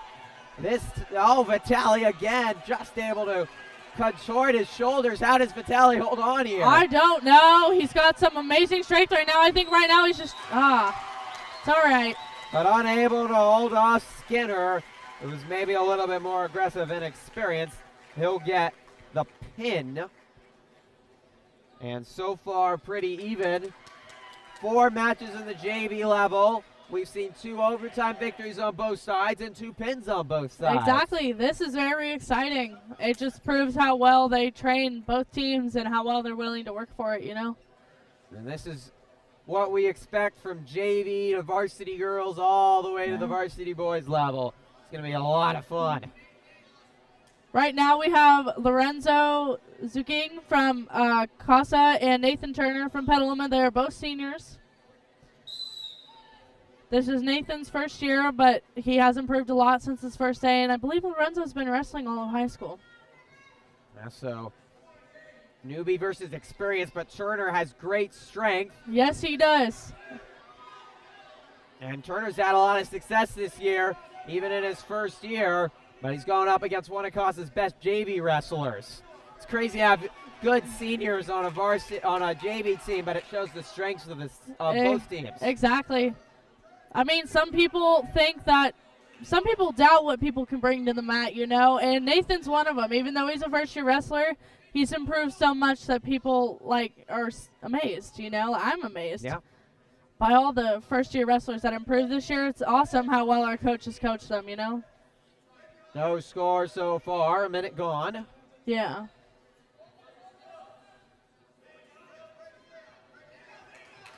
Turner now taking the upper hand. His parents own one of the CrossFits in town, so he spends a lot of time there, and I think his strength translated, as did his both runs for the varsity cross country and varsity track team. It sure did. And there, let's go, Nathan! Turner's got him Squeeze, in the pin. Nathan! Nice job. There you go, Nathan, try again! Get away, but Turner will get 2 points for the takedown, and he's now leading 5-0 with 30 seconds left in this first round of action. Cabell able to get his foot, tap it out. And they'll try again with Turner out in front. Do you wrestle for the pin when you're in the lead, or you try to get more conservative? What's your approach here, Sarah? In my opinion, if you have a good chance at getting the pin, then go for the pin. But otherwise, if they're fighting really hard and you can't pin them, then just go for a tech, which means you have to have 15 more points than they do. So say he got 15 and the other person had 0, then that would be a tech. Which overall in the total score would be 5 points towards your total score. 6 for the pin. And you get 4 if you win by 8-14, and you get 3 points. It's between 1 to 7. That is the end of the first. Yeah. And Turner so far in command of this one. He leads 5-0. Yeah, Nathan has definitely came out more aggressive today. And so is Lorenzo. But I mean, I think Nathan's got a little bit more there. He's a little more aggressive. And he wants to win. Yeah, and 2 seniors. This is their last duel match, one of the last wrestling matches they'll ever be in. So exactly, has to mean a lot for both. Of course. He's strong, Nathan! Zunig picking up Turner, who's thrown to the ground. That will likely be 2. Indeed it will. Here in JV, Petaluma with a slight lead in JV. JV does not factor into varsity, but still a lot on the line even here on the JV side. Exactly. We are very tight, though. Petaluma's JV team has not lost all season long, as has Casa's JV team, so the winner here will finish VVAL undefeated. Turner's got the takeover now. Now he's on top, and he's going to either go for the points or the pin. You can see a nice shifting of the hands to be able to turn over Zunig and get on top. Under a minute to go. And Turner in front 5-2. Petaluma leading overall 17-15. Wow, it's close. In JV, yeah. This one looks like it'll come down to the wire. Oh, yes, it will. I just hope both seniors know, no matter who wins, that they both wrestled great today, and they're both victors no matter what, you know? They've worked hard, no doubt about it. Yeah. Everyone's worked so hard for this day, you know, and they just want to prove themselves on the mat.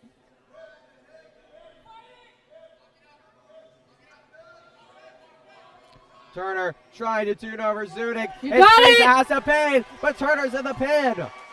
Zunic trying to get out of it, but he's got him. A senior pin for Nathan Turner. That'll be what he remembers in front of 300 fans. That is definitely one way to end your last match of the season. That's got to be sweet. Lorenzo Nathan fought Turner. hard, but I think Nathan pulled through at the end. Able to knock off an experienced wrestler in Zunic. Yes. So we'll So, move to 154, Jacob Betancourt and Kyle Garley. I am not sure what grade Kyle Garley is, but I know Jacob Betancourt is a senior for us. Another senior. Yeah, so they both are going to prove themselves tonight for sure. And Jacob Betancourt's been working so hard ever since he started wrestling.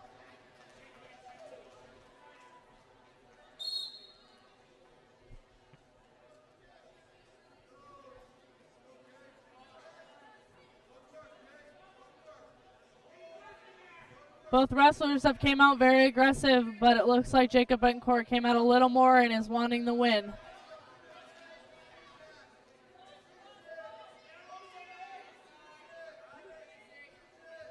Jacob Betancourt's just got to keep driving and get his head up to get those points.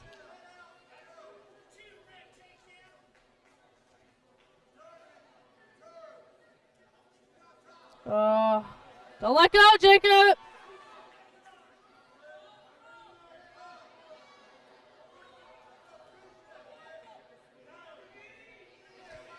He's doing the Iranian right now.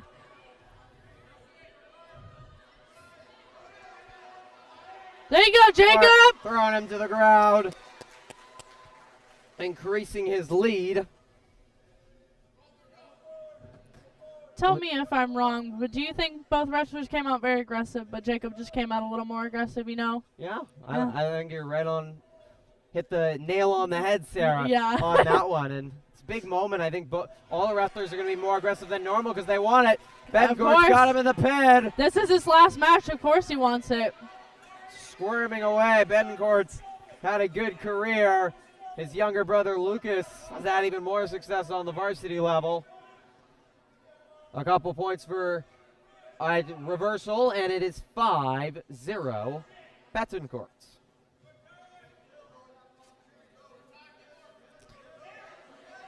Fifteen seconds left. I'm not going to lie, that move looks a little uncomfortable. I'm not a guy, but still, you know. Betancourt wrapping his arms between the middle of the legs of Kyle Garley and the chest. And you could come into contact with something you didn't want to, but all it's about is winning. Yes, right now Paul Slosher is trying to get a penalty call for aggressive hitting, I believe. I don't know who against. I think it's against Casa, but Now he's trying to get an infraction on his own player. I would hope yeah, not. I hope not either, you know, but hey, you never know. Garley and Betancourt will head to the second, and Betancourt so far in command of this one. Hard-working Screens. senior finished second at the Wolfpack Invitational.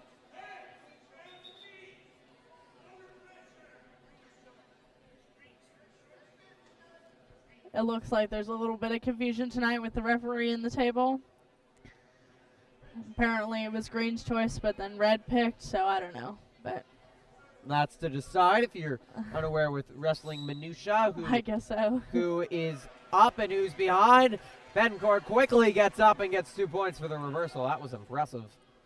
Easily yeah. able to spin out of it, and that's why you take the lower position potentially to get a reversal or at least an escape point. Oh, yeah, that's exactly why you take the lower position, because I believe it's easier to get out when the person on top does not put as much pressure on you. And for the most part, you'll take that when you're leading, right? Oh, yes, of course.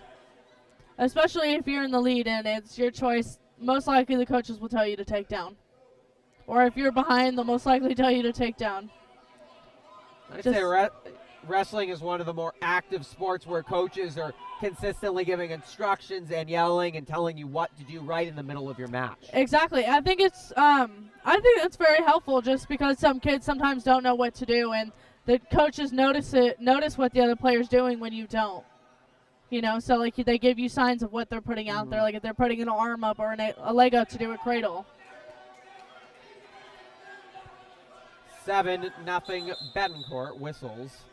Yeah, that he had an Infraction? illegal head hold. Yeah, it's I don't believe it was a full Nelson, but the arm is either too high up as like a danger, or he had a hand too close to the head. The way he had the hand on the head. I see. Yeah. Still 7-1. The lead for Betancourt. In command halfway Ooh. through this one. Ooh. He's got a hold of the leg, and it's looking like a trampoline. Oh, for sure. That guy's hopping around. Betancourt right in front of us. Out of bounds. Kyle Garley battling, but he's found Betancourt's hands in uncomfortable positions, bounced around like a trampoline. Yeah. It's been a rough evening so far for him. It sure has. It just proves that Betancourt wants to win more, so he's just putting all his effort out there and all the adrenaline he probably has going through his body. He just can't stop, you know. I mean, this is his last night as an actual senior in a dual meet, so he wants to make the best of it. Has to mean so much. Yeah. 4-year wrestler as well. He's been around this program, hours of work you spend in the gym for moments like this in front of hundreds of people. Exactly. It's just, it's what this is meant for, you know. These special little moments is what all pays off for, you know.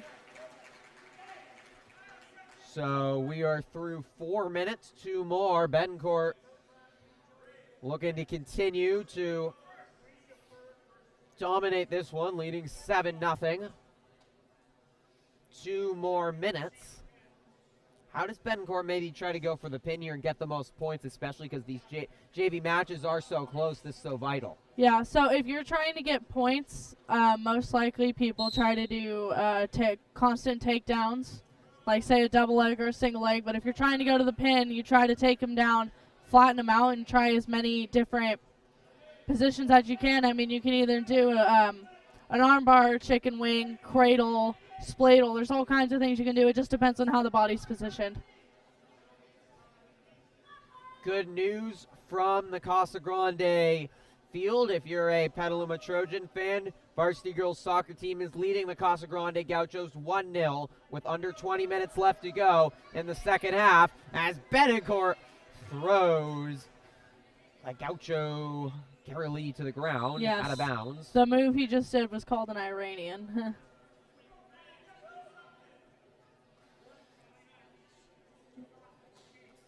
If the varsity girls soccer team can hold on and get a victory, a shutout over the Gauchos, they will not clinch a VVAL title, but with 2 matches left in their season, all they would have to do is win against 2 teams they've already comfortably beaten to win their first ever Vine Valley Athletic League title. Yes. Wrestling team trying to do the same thing here tonight in the gym.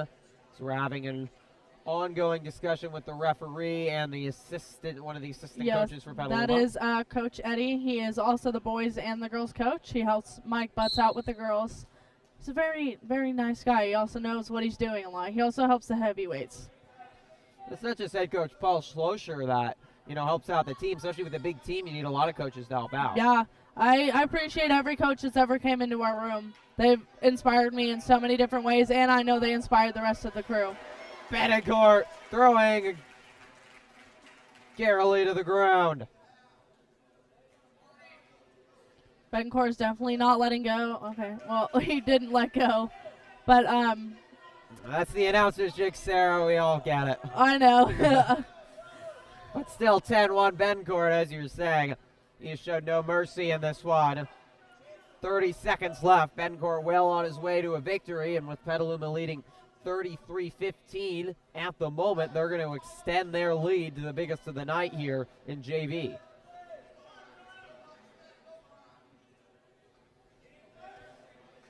That was a nice ankle pick by Jacob.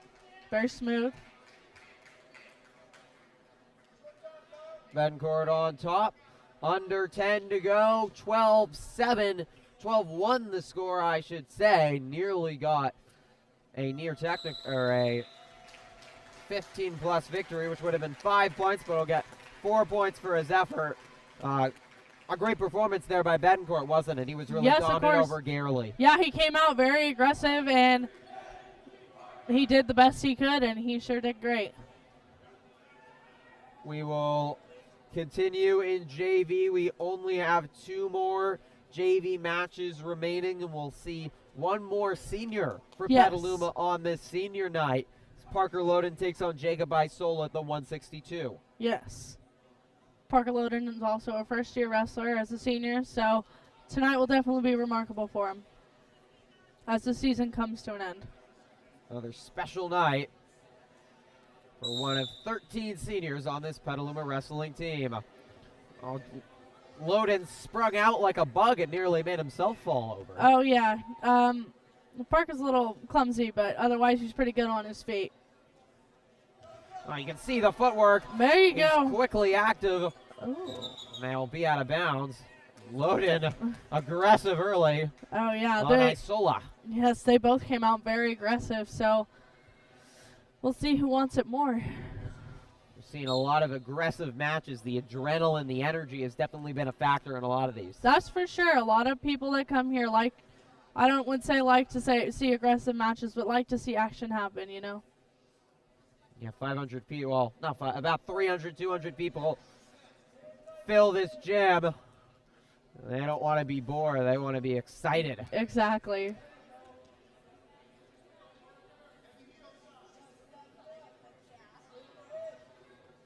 When that guy's standing up tall like that, Parker needs to lower his level and take a shot.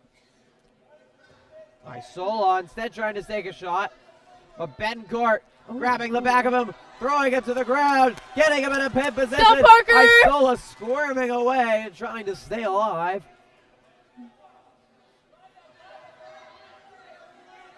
Loden now will be taken down himself, trying to keep that back up to avoid a pin. 2 points for the reversal. He's definitely got to Loden keep in a fighting. danger position.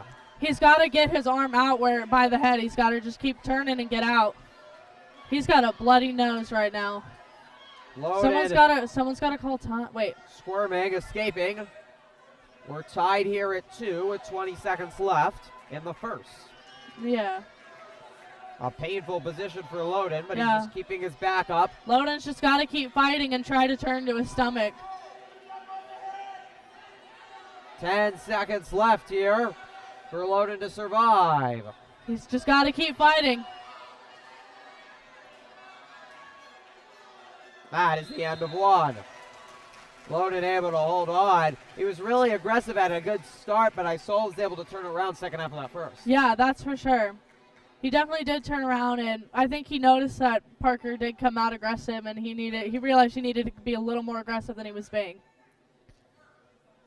Nice adjustments made by both, and we'll see how both decide to change here in the second. 5-2, Isola leads.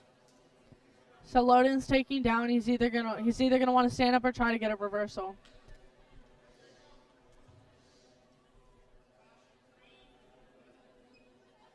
Some housekeeping before we resume the second. Live here from the Petaluma High School gym, it's Casa Grande versus Petaluma in Egg Bowl Wrestling. That's the first time I've heard of that.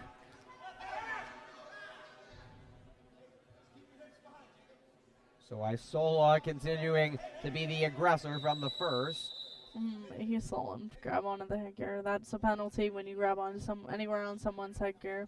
Yeah, that's a Loden nearly ran into Isola. It That is happens. a grabbing onto the headgear, a recipe for disaster. Appreciate comments coming in. Feel free to continue commenting in our live chat.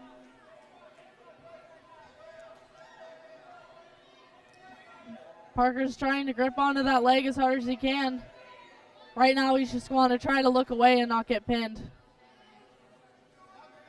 All Isola so far to start the second, but it's only 6-2. Loden is hanging around. Do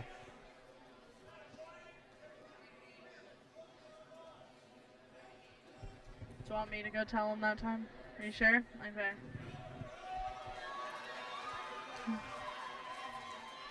Loden in a danger position. He's been pinned. Isola turned that match around in a hurry. Impressive job. Yeah, definitely. He came out there not as aggressive, but by the last of the first half, he definitely came out aggressive. Parker Loden did fight good, though. That will be the end of the senior's career. A tough way to end it, but we're not done just yet with JV. We have one final matchup at the 172 as we're going to see Ryan Castiglia take on Steven Isaacs. I want to say Ryan is a sophomore, but I am not positive. I think you're right, but I'm also not positive. Yeah, I don't know. I haven't talked to a lot of the new kids that joined the team this year. But another new wrestler in a big moment in front of a lot of fans. Of course, everyone can prove how well, he can prove how well our coaches coach him, and how much work he's put in this year. I definitely look forward to seeing him next year. Future is bright, no doubt. The Trojans are going to win these JV matches. They're leading 37-21. And only a few forfeits. Petaluma forfeiting 1. Casa forfeiting 2 matches. Yeah. It's led to a lot of good, high-quality matches. We've seen 2 go to overtime here in JV.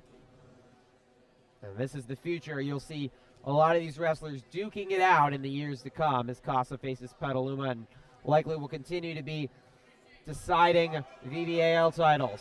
Yeah. Castiglia somehow spinning away. He was nearly in a pin position, and now Isaacs is on the bottom. 2 points to Castiglia for the takedown, and he has the lead. He's definitely trying to keep his opponent off his leg right now. And trying to get behind just like that. Castiglia throwing Isaacs to the ground. First root drop we've seen of the night. Trying to rinse and repeat. Isaacs holding on for dear life. 42 seconds remain and counting in the first. 2-0. Castiglia leads in this final JV match. We'll have the varsity girls coming up next. Yes.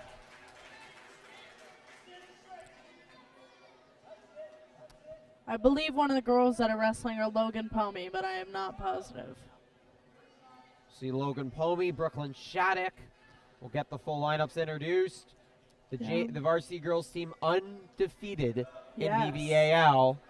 And a chance for a league title, but Casa's got some pretty good wrestlers of their own. They sure do. I believe the best wrestler on Casa for the girls is Lily McCoy. I believe she's 2nd or 5th in state. She placed last year. Yeah, placed 5th in state last year and is currently ranked 2nd in her weight class in state this year as a senior. Yeah. Lily is definitely an inspiration to other girls. She works her butt off out of any girl I've ever known, and I'm proud to have her as my friend. But so have the girls on Petaluma team. They work so hard to be where they are. Brooklyn went to state last year as a freshman. Yeah, Brooklyn Shattuck you got to see, and she's going to be at that same level as McCoy, no doubt. She won state as an 8th grader. She's amazingly talented. Yes, she is. And you're not seeing anything because Ryan Castiglia is getting his nose operated on. A little bit of blood. He can't wrestle with any blood. And were you here for the vintage match? I was not. What happened? Well, Max Shattuck had the most blood and stoppages I've ever seen in a match. If you missed Petaluma's victory over vintage, which was a lot of fun, Max Shattuck was able to win, but man, it must have been stopped 5 times because his nose wouldn't stop bleeding. Wow. And the I'm not sure what you call them, that you put in your nose. The nose plugs, yeah. A nose plug to stop the bleeding. Did it? Yeah, you need to keep them in the middle of the ring. They're drifting out. I can't see anything. And when there's find something when there's nothing happening, not the empty map. I believe the only other match I've been to this year was against Napa. I forget who had to, but they had to mummy wrap his nose. Yeah, they had to do that with Max Shattuck as well. And you can forfeit if you have too much stoppage time due to injury. That's or true. Bleeding. So that's why often they have to mummy wrap. Ryan right now is fighting very hard. He's trying to get the He got the point for escaping. Nice job by Isaacs to fight back here. He only trails by 2. I think they're both equal in strength right now. I think that's kind of why it's hard for some of them to take down the other, you know? Well, Castiglia tried to be the aggressor, and it's cost him. Isaacs has pinned him. The Casa bench exploding, back-to-back victories at the end here for the Gauchos. Yeah. Petaluma is going to win in JV, but it was close. And Yes. a lot of good matches here tonight. For sure, Ryan definitely did fight hard. So a little JV recap. It started off with Sam Verlis getting a hard-fought victory in overtime over Dylan Baltazar. Asher King responded with a quick pin for Petaluma. Riddick James won a nice marathon match as well in overtime. Sam Skinner got the pin of Peter Vitale. Nathan Turner, the senior, had a sweet moment with the pin as the senior. Jacob Betancourt also with a clinical, comfortable victory. Parker Loden was pinned by Jacob Isola, and Ryan Castiglia pinned by Steven Isaacs. We're going to listen in to the introductions of the varsity girls team. In the state of California, and that's their own sport. So I'm here to promote what's going on. These girls have their own tournaments. They have their own battles. They train with the boys. I'm not afraid to say wrestling might have been invented by men, but it was perfected by women.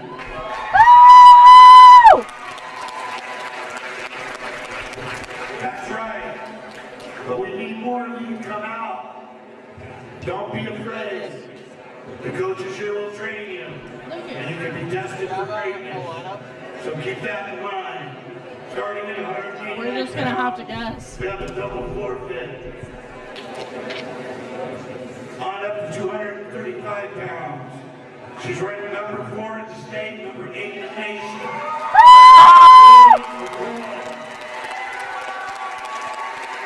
I love that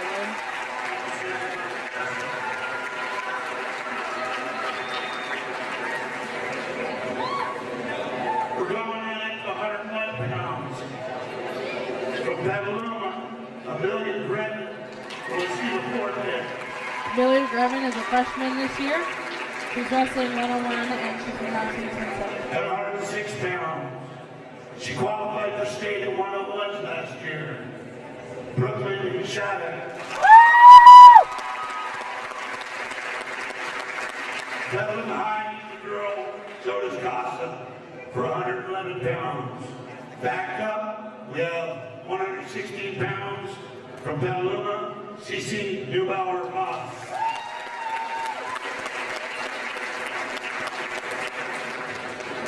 At 121 pounds, Casa needs a girl, because Petaluma has Kim Larson. Both teams get 128 pounders. At 131 pounds from Petaluma, Shaylin Baker will receive a forfeit. At 138 pounds from Petaluma, Adriana Boras will receive a forfeit.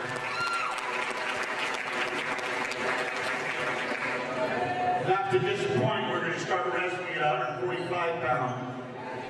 From Casa Grande, Aurora Vieira. She will be beating up the Petaluma's Logan.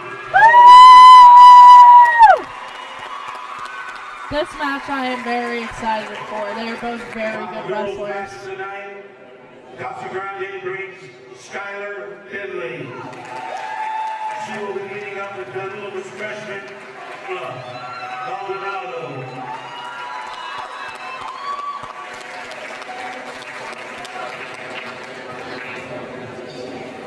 So there you have it. That is the varsity girls lineup for tonight.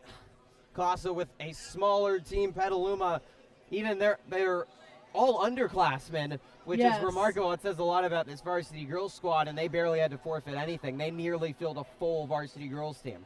Definitely, the girls on our team, they work hard, but so do the girls on Casa, you know. I mean, they all improve in tournaments. They all place I'm really excited to see the matches tonight between all of them. I mean, I've personally wrestled Aurora before, who's wrestling Logan Pomey, and she puts up a good fight.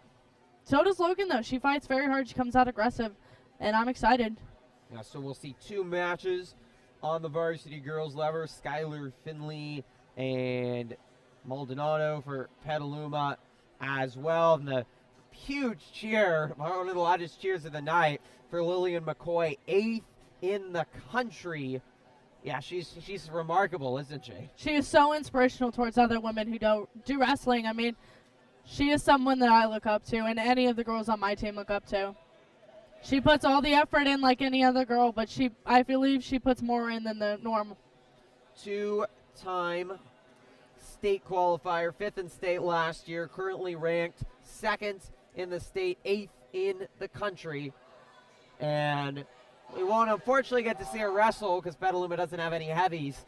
I know. But just great to even see her, and it will be fun to follow her at CIF in Bakersfield this year. Definitely. I'm excited. I'm excited to see her wrestle there. So we'll have a couple forfeits. This Petaluma varsity girls, again, have not lost all year. Their closest match was against Vintage, which also had a very good team, and it was tied. It went down. Petaluma won based on criteria. Yeah. So the Trojans, with the victory tonight, will be undefeated in league, and they can go into the VVAL championships. Heavy favorites to bring home the first ever pennant, as you're going to see a couple forfeits here. Casa will start it off. Here comes Lillian McCoy.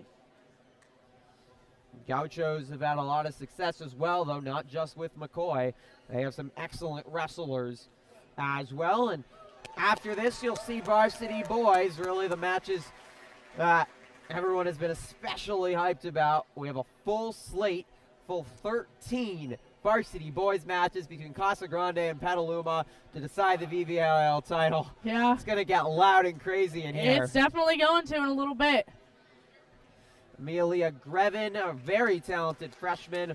She went to state last year at the junior high, which also has a great program. Yes. She did very well. Brooklyn Shattuck. She is also a freshman, went to state last year. I mean, she inspires women, anyone else that does wrestling, just like Lillian does. She puts so much work in, and she deserves everything that happens to her. Yeah, Shattuck has been dominant this year. Justin Sienna doesn't have a boys team, so last week she wrestled against the boys and won. Yeah. Petaluma's 60-12 victory over Justin Sienna last week, their last league match. Brooklyn hasn't lost a match in VVAL all season long. She had a thriller, though, against Vintage, and that'll be interesting. She'll face that same girl from Vintage likely in the championships of the Vine Valley, and that should be very, very interesting. Exactly. All these girls are on both teams. They put just as much effort in as the guys do, you know, and I think they deserve more credit than they get. Absolutely, and it's not, I mean, this is the first year that Petaluma has separately fielded a girls team that wrestles separately from the boys team. That is to say a lot. Because we finally have enough girls to have our own team, you know. Let's Very go, Logan! All right, here we go. First and penultimate varsity girls match. It's Logan Pomey and Aurora Villarreal. Yes, her last name's a little hard to pronounce. 145. Yes, the one thing that I've noticed about Aurora and Logan is they are both very aggressive wrestlers when they get out on the mat, and they do not let go no matter what. I mean, honestly, they're both stronger than they look. I'll tell you that now. Pomey, a sophomore, the younger sister of Derek Pomey, one of the team captains. Yep. What does Pomey learn from her brother that she translates on the wrestling mat, do you think? How to be aggressive and how to keep on going even if you're tired. And especially the leadership has definitely rubbed off on Logan. Logan's a very good leader for the girls' team, and I wouldn't have picked anyone else but her and Brooke. Infraction there, but no points. Yes. 1 minute gone here in this first round of action between Pomey and Varia. This is also a special night for Aurora because she is a senior for Casa Grande. final dual match of the year. Not too many remaining. Yes. Homie's had quite a year. First place at the Vallejo High tournament for the varsity girls. Took 5th at the San Leandro High Invitational, both of those back in December. And Pomey has not dropped a VVAL girls match yet. She is looking like she'll have a good shot at being a champion in a week and a half at American Canyon. Exactly. Tonight, both their talents are going to be put up to the test. Very much could meet again in a week and a half. Exactly, yeah. Staring each other down, eye to eye. Yeah. Cagey start to this one. No scores. We are reaching the end of the first. 5 seconds left. That will do it for 2 minutes. Yeah. Both very cagey, no points. What adjustments do you want to see from both here to come out on top? What I want to see coming from Logan is what I noticed is that she's staying about the same height as Aurora, and she needs to just get a little lower so she can take that shot and she'll have a chance. And the one thing I noticed from Aurora, she's doing the same exact thing. They're literally staring at each other in the eye. The key you want to do is look at their hips so you can see when they're going to take a shot instead of looking at their face, you know? And Logan's usually very good at that. I think sometimes some girls can just be a little intimidating. But Logan herself is intimidating to other girls. So, I mean, she has no reason to be intimidated, you know? Very intense style of wrestling and intense personality to boot as well. Homie on top here, but still no score. Minute 30 gone. Pomey, Go ahead. Go ahead, I'm sorry. Appreciate all the comments coming in. We've got someone tuning in all the way from southern Georgia. We got a lot of Casa Grande fans who are commenting as well, and we're happy to bring this one to you. If you missed any of the matches, they will be up on the Trojan Live Petaluma High School YouTube channel. Make sure to subscribe and like. Yeah, subscribe as well, and I'll be at the VVAL Championships in a week and a half, so whether you're a Casa or a Petaluma fan, I'll have wall-to-wall coverage of that as well, and that'll be posted on our YouTube channel about a day after, likely, so you can check it out there. Yes. And finally, we have points as Maria with the reversal, and she takes a 3-0 lead. Yes. Pomey needed to be more aggressive here. It felt like she sat back a little bit. Oh, yeah, she definitely needs to. She's definitely got her head in the game, but she needs to just be a little more aggressive. I think right now she might just be a little tired, so she can't put as much aggressiveness into it. But right now, I think she's doing good. She's holding her own, you know, and she's trying her best, and that's all that really matters. 25 seconds left in the second. Still 3-0.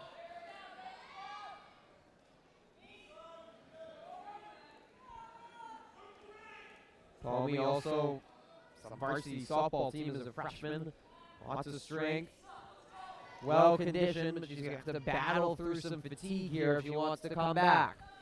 Yeah.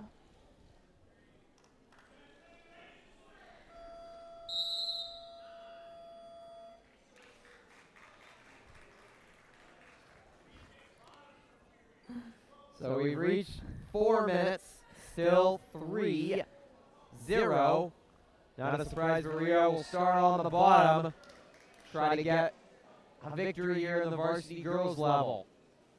It will be a special moment for the senior Gaucho in this East Side versus West Side rivalry, two schools that hate each other. Yeah. Every match so vital. Exactly. So much. Let's go, Logan!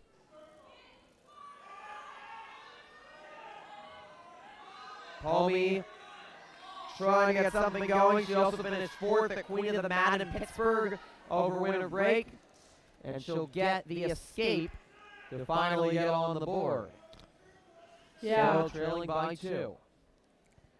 If she wants to tie, she's gonna have to get she's gonna have to do either a takedown or two to get either tied or ahead. Jim quieting down to let these two experts in girls wrestling sort out their thoughts and moves. Yeah, I think this is the first time a couple people have seen girls wrestle, you know, in their lifetime, and I think it's very interesting because girls can be just as aggressive as boys. It's definitely when you talk about wrestling, it's often assumed that just boys do it. Exactly, yeah. Pomi in trouble. Maria's got her in her clutches. She's got her in a tight cradle right now. But Logan, she got out of it, thank God. Pomi swerves away. She's got under a minute, however, and she's fallen back even farther, trailing by 7. This has been clinical by Maria. She's really controlled this. Oh, yes, she has. She has definitely taken control of the situation, but Logan is trying her hardest.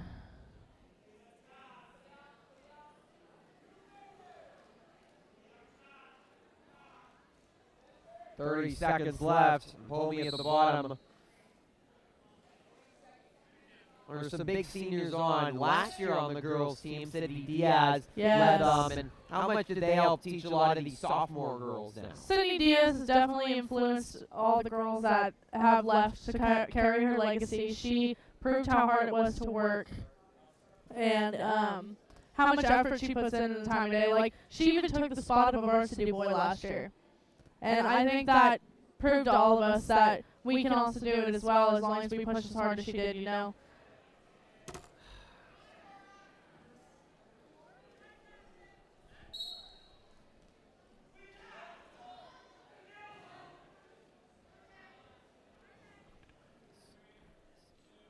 All right. That is the end of this one. 7-0. We're gonna get a parent through on camera, which is delightful. So thank you so much. But Pomi falls to Maria 7-0. An excellent job by the Gaucho senior. Yes, of course. They both fought very hard, and I know sometimes it can be discouraging, but either way, you can always learn from real losses, you know. A tough loss to the sophomore, went to state as an 8th grader. Yeah. She'll look to rebound. Gauchos get the first victory in varsity girls. Petaluma, by way of forfeit, is going to be able to get a victory here and go to undefeated in VVAL, but they'll have to see how they do against Vintage in a week and a half to see if they can take home a league pennant. Exactly. All right, one final varsity girls match here at the 152. What are you looking for here? I'm sorry, I Carla don't know. Maldonado, Carla, Skylar yes. Finley. Sorry, I don't know how to pronounce her last name. Carla, she is a first-year wrestler. This is her first year wrestling. And since I was supposed to be her workout partner, and I've worked out with her a couple times, she is pretty aggressive when she knows what she's doing, and when she's got something going, she doesn't let it go. And I've actually never seen Skylar wrestle, so I'm very excited to see her wrestle, you know. I think it's an even match. That bodes well, as both sizing each other up here early. Yeah. The one thing Carla needs to work on is lowering her level so she can get a shot. As you can hear Butts yelling already at her. I mean, go Carla! Nearly got the leg of Finley and threw her to the floor. Finley doing a nice job tapping her back leg out of bounds. Getting the reset. Yes. Varsity boys coming up after this. Stick around for that. Snap, Carla! Maldonado has got Finley in the pin. Finley squirming away. Go behind! Actually, yeah, you would suck her in.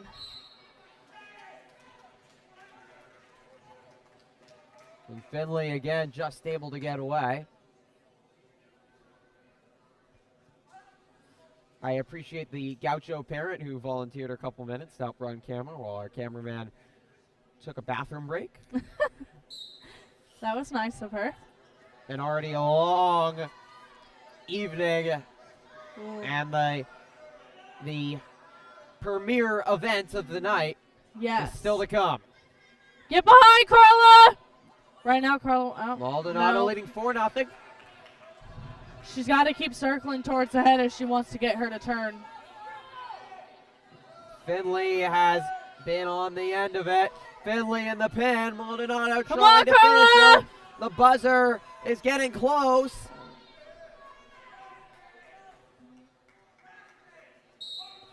And that will be the end of one.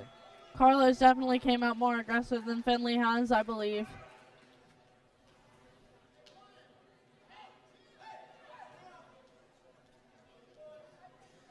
So Maldonado leading 7-0, comfortably in front 2 minutes in. How she Yes. finish off Finley? Yeah, she's definitely improved since the first time I've ever wrestled with her. She's become way more aggressive, and her technique has gotten better. Finley will get out of the corner of the mat. What has Coach Butts done for this girls program and helping improve them? He has definitely treated us just like the boys, pushed us, doesn't matter, like he did his best. And I believe all the girls he's ever had as a coach definitely appreciate him. Even though sometimes he can be hard on us, it's just because he wants us to improve and he wants to see us win, And I believe he's definitely made the girls program grow. He's done a remarkable job. He's the head coach of the girls squad. Locking of the hands, which is a violation. It'll be 1 for Finley to get her on the, 1 for Maldonado. So the locking hands by Finley and increases the lead. Now we've got a conversation with the refs in this packed gym, barely a seat to be had. Green and gold on one side, purple and white on the other. Carla!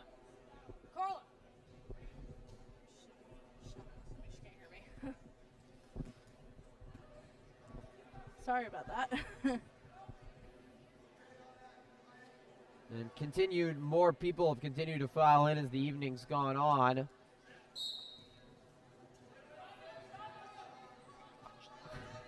Don't reach. There you go, Carla! Carla with the escape. Maldonado has done an excellent job dealing with Finley so far.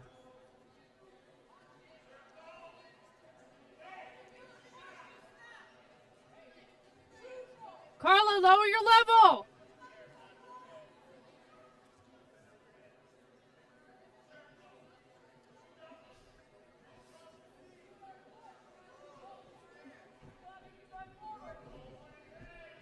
Eight 0 clinical so far by Maldonado as Palmy dropped the first varsity girls match, and Maldonado trying to get the revenge. And we'll split the two competitive matches. That would certainly mean a lot for Petaluma.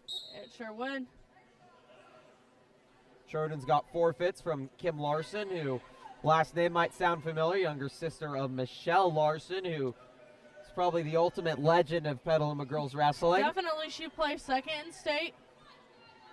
I'm pretty sure she placed second in NCS all 4 years of her high school.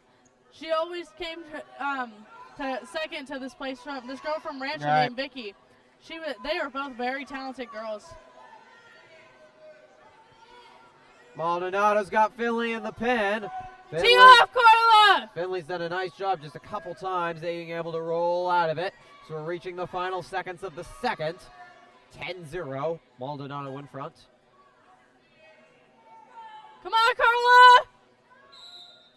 That is the end of 2. Yes. With Maldonado in front.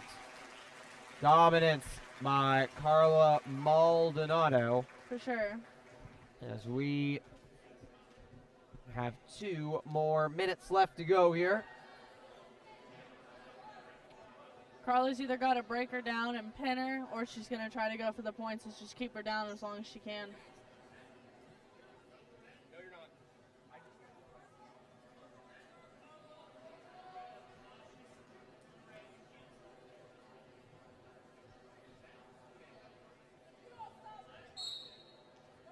Keep her down, Carla! Maldonado trying to continue to dominate Finley. She hasn't. Finley really has not been able to get into this match much at all. Right now, she's just got to figure out what side she's going to turn to and get on it and just crank it, for the half. Right now, she just got to get behind. She's got to,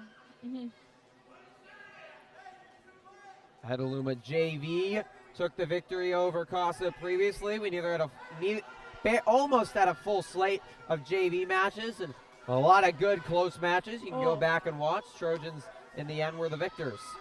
Maldonado's got Finley in the pin. Is this Carla's finally definitely the just got to time? keep it there and get both of her shoulders down. Carla has definitely improved this year.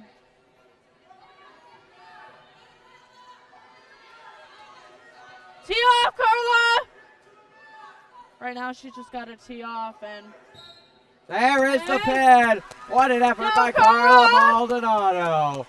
And she will get a varsity girls win in senior night for many. Only a freshman, though. She gets a huge victory. And in the end, it will be 1-1 for competitive matches for both sides. If you want, it's up to you.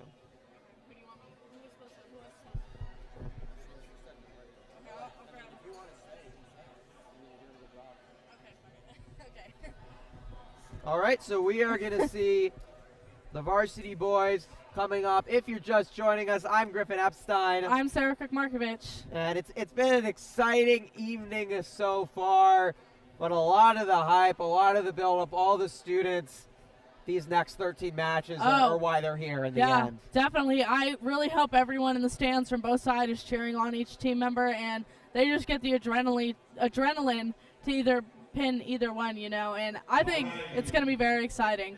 We're going to let you listen in to Coach Butts, who's doing the PA tonight, to give you the starting lineups for the varsity boys Egg Bowl Wrestling. Caleb Wood. Go, Derek! 197 pounds. From Casa Grande, Justin Knopp. Petaloma's Jack Santos. Let's go, Jack! At 220 pounds, Casa Grande brings Connor Gloucester. He will be meeting up with Max Heine.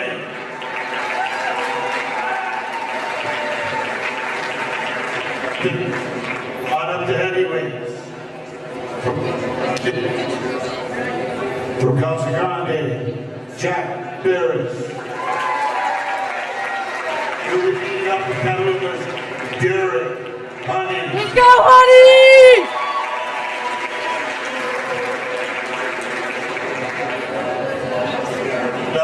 On up to our lightweights. From Casa Grande, Liam Walsh. He'll be beating up with Petaluma's Nick Trey. Let's go, Nick! At 15 pounds from Casa Grande, Colin Hilliard. From Petaluma, Colin Ferrero. Go, Colin! At 122 pounds from Casa Grande, Ryan Nago. He will be meeting up with Petaluma's Charlie Winter. 128 pounds, Casa brings Victor Medina. He'll be meeting up with Petaluma's Dominic Butts. Go, Dom! 132 pounds, Casa brings Joe McGuire.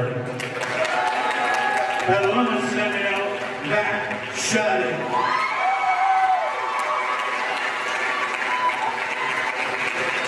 At 140 pounds, from Casa, Trevor Chavez. He'll be meeting up with Petaluma's Lucas Betancourt. 147 pounds, from Casa, Ethan Falkenberg. He'll be meeting up with Petaluma's Liam O'Neill. Jelly up! 154 pounds, Casa brings Cole Cooper. He'll be meeting up with Petaluma's Connor Henderson.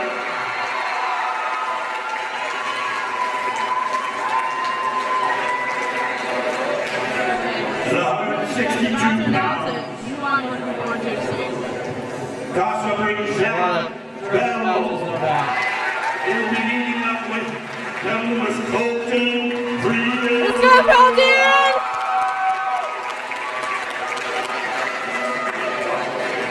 Our last match of the evening from Casa at 172 pounds, Tanner McKinney. This is going to be He a will good be match. meeting up with Petaluma's Tony Vitale. Let's go, Tony!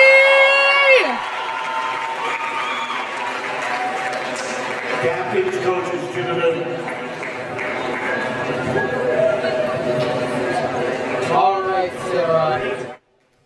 Those were 13 full matches, full lineups. Every single wrestler out there has experienced. Many of them have wrestled since they were in diapers for a moment like this. Yes. How do you deal with probably the biggest match of your life? Like I said before, with this, you just got to go in with that mentality that you're going to do good and you're going to win, whether you win by default, pin, points. I mean, you just got to go in there with the mindset that I'm better than they are, you know?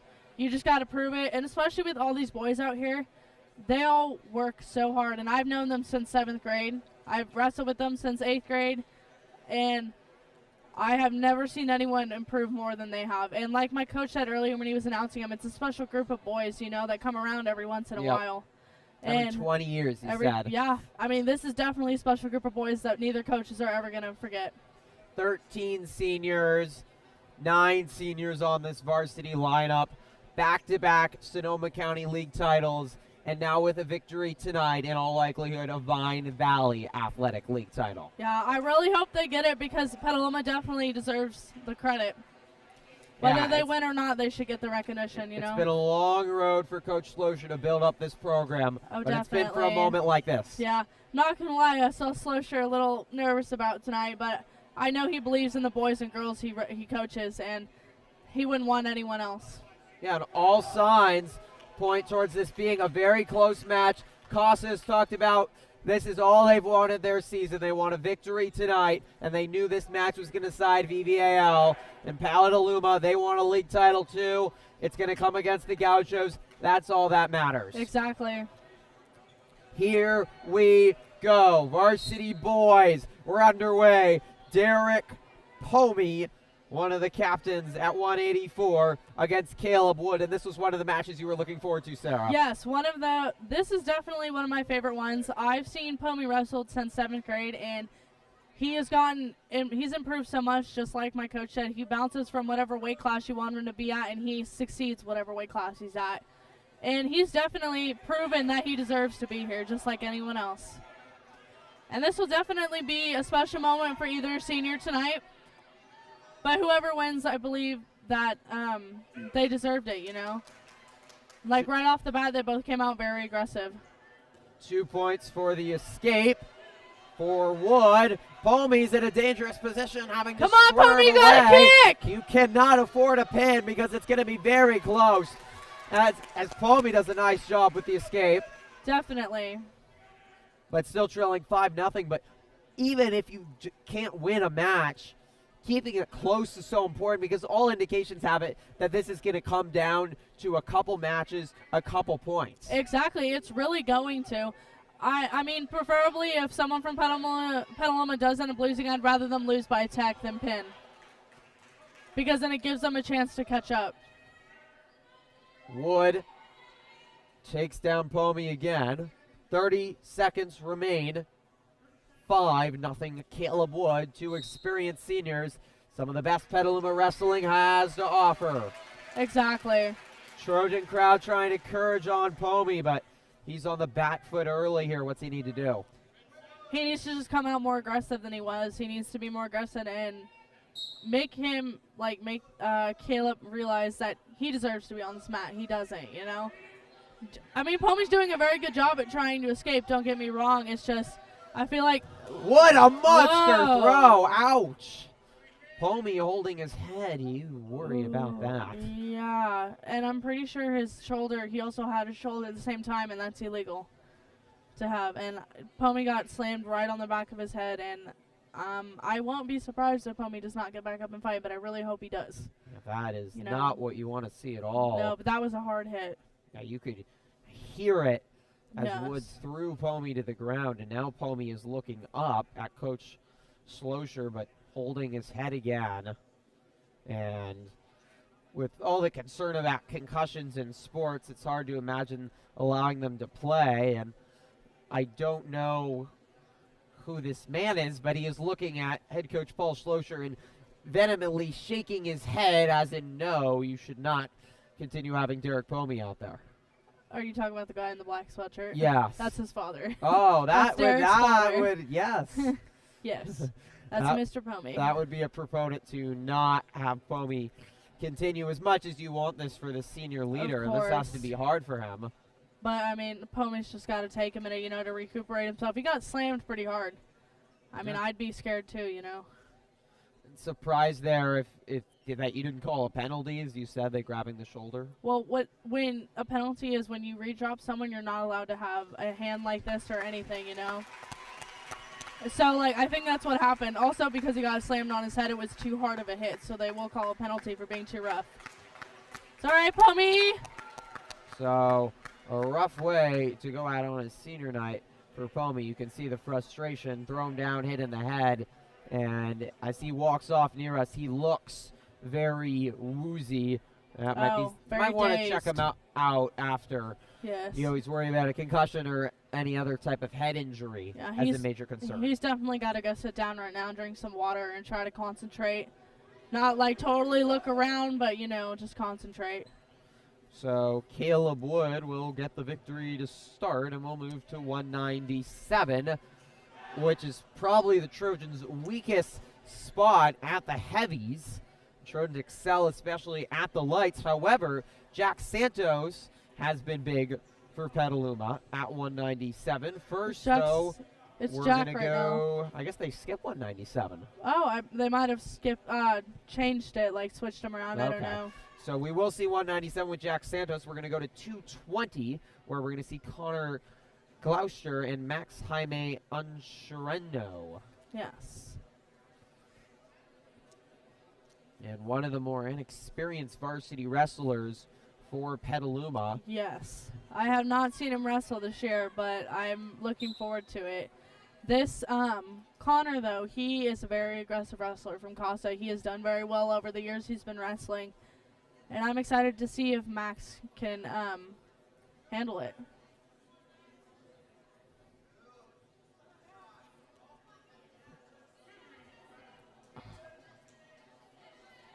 Quick start for Gloucester. Yes. Takes the aggressiveness, and if you're Jaime Ancherino has to be the underdog in this one. I think the goal is, as we said earlier, don't get pinned, have a hard-fought battle, Yeah. and maybe you're not able to win, but you're at least able You got to just to keep fighting. save some points for your team. Exactly. It's Petaluma less depth at the heavyweight position. Yes. Able to fill classes, but Jaime Ancherino's already in a pinned position, and he's in trouble, and he's been It's quickly all right. It disposed happens. of. Yeah. So right now it's 12-0 Casa, correct? Yeah, the Gauchos off to a very quick start. As Wood getting the victory for Pomey to the injury, and Gloucester with the pin. Yes. And I was about to mention it, Jack Santos has really stepped up at the heavyweight position. He's had a he great definitely year has. this year. Last year, I believe he was wrestling 165, 170, and he bumped all the way up to 197s. I mean, I'm pretty sure it's because of football, because of how much muscle he gained, but Yep. I mean, still, he's really improved, and I'm very excited for this match as well. Santos will face Justin Nagel, who is the senior co-captain for the Gauchos. More experience. Santos has not lost a match in VVAL all season long. So this is going to be a battle between two outstanding wrestlers and possibly a rematch in the VVAL championship. Definitely. Jack's really good at being aggressive and keeping his own, whether he gets taken down or not. He always bounces back. So I'm excited to see Jack, no matter what happens, to see him win this.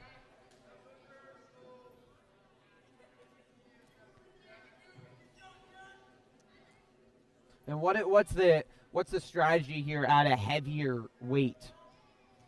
So usually when you're a heavyweight or a class or two below a heavyweight, if you're smaller like Jack is, if you're just tall and your weight's more balanced out, you want to work more on shots.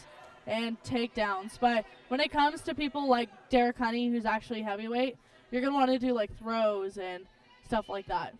Yeah, and it's one of them where they're big enough, if you get them on the ground, it's hard to get them back up. Exactly. I mean, there was this one year, I think Daniel Pacheco, I'm sorry. Yes. He was our heavyweight, and I went to a tournament, and he got redropped. Like, it was amazing. Santos is taken down by Nagel after he tried to get offensive. Yeah. Jack's just got to... Nagel throws him to the ground again. He's just got to keep standing up and trying to get out. He's got to pop his head out at the same, just like that. Let's go, Jack!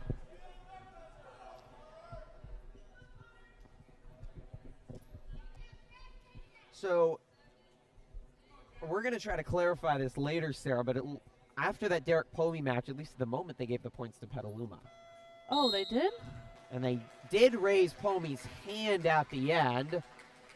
Wait, I didn't notice. Did they raise Pomey's hand? They did. So oh, you know what I think it is? I think they might have gave it technically to him because the other guy injured him. You know, I think that's what it is, but I'm definitely not positive. We'll try to clarify that for you before the night is over, but it looks like it is not 12-0. It's 6-6, which is a huge difference. Yes. That means it's anyone's game right now. Absolutely. Fair game. Yeah, Petaluma would not want to fall behind 12-0. That would hurt. Let's go, Jack! Santos is battling here.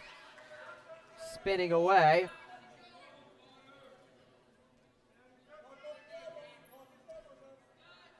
Change your level, Jack!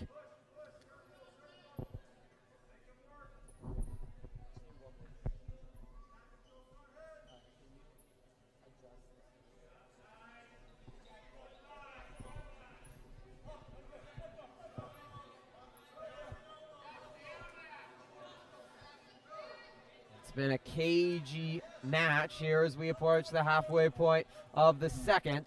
Yeah, it looks like they're both, there goes Jack trying to go for a leg, but I don't think he went low enough to get it. He just kind of reached. I can tell by how the other teammate from Casa is going head-to-head with him. He's trying to throw him. This match is going to be very vital to deciding who's the Definitely. VVAL champion. Yeah. The kid from Casa, he's soon going to get a stalling point on him because all he's doing is just going for the head. And Jack, he keeps changing his level and trying to go for the legs. Santos Let's going go, for Jack! the legs. He's got Nagel in a Knee vertical slide! position, lifting his head up and trying to muscle Nagel backwards. This is where the work and the weight training pays off. We're going to have to reset. No points awarded. 20 seconds left in the second, and this is a tight one.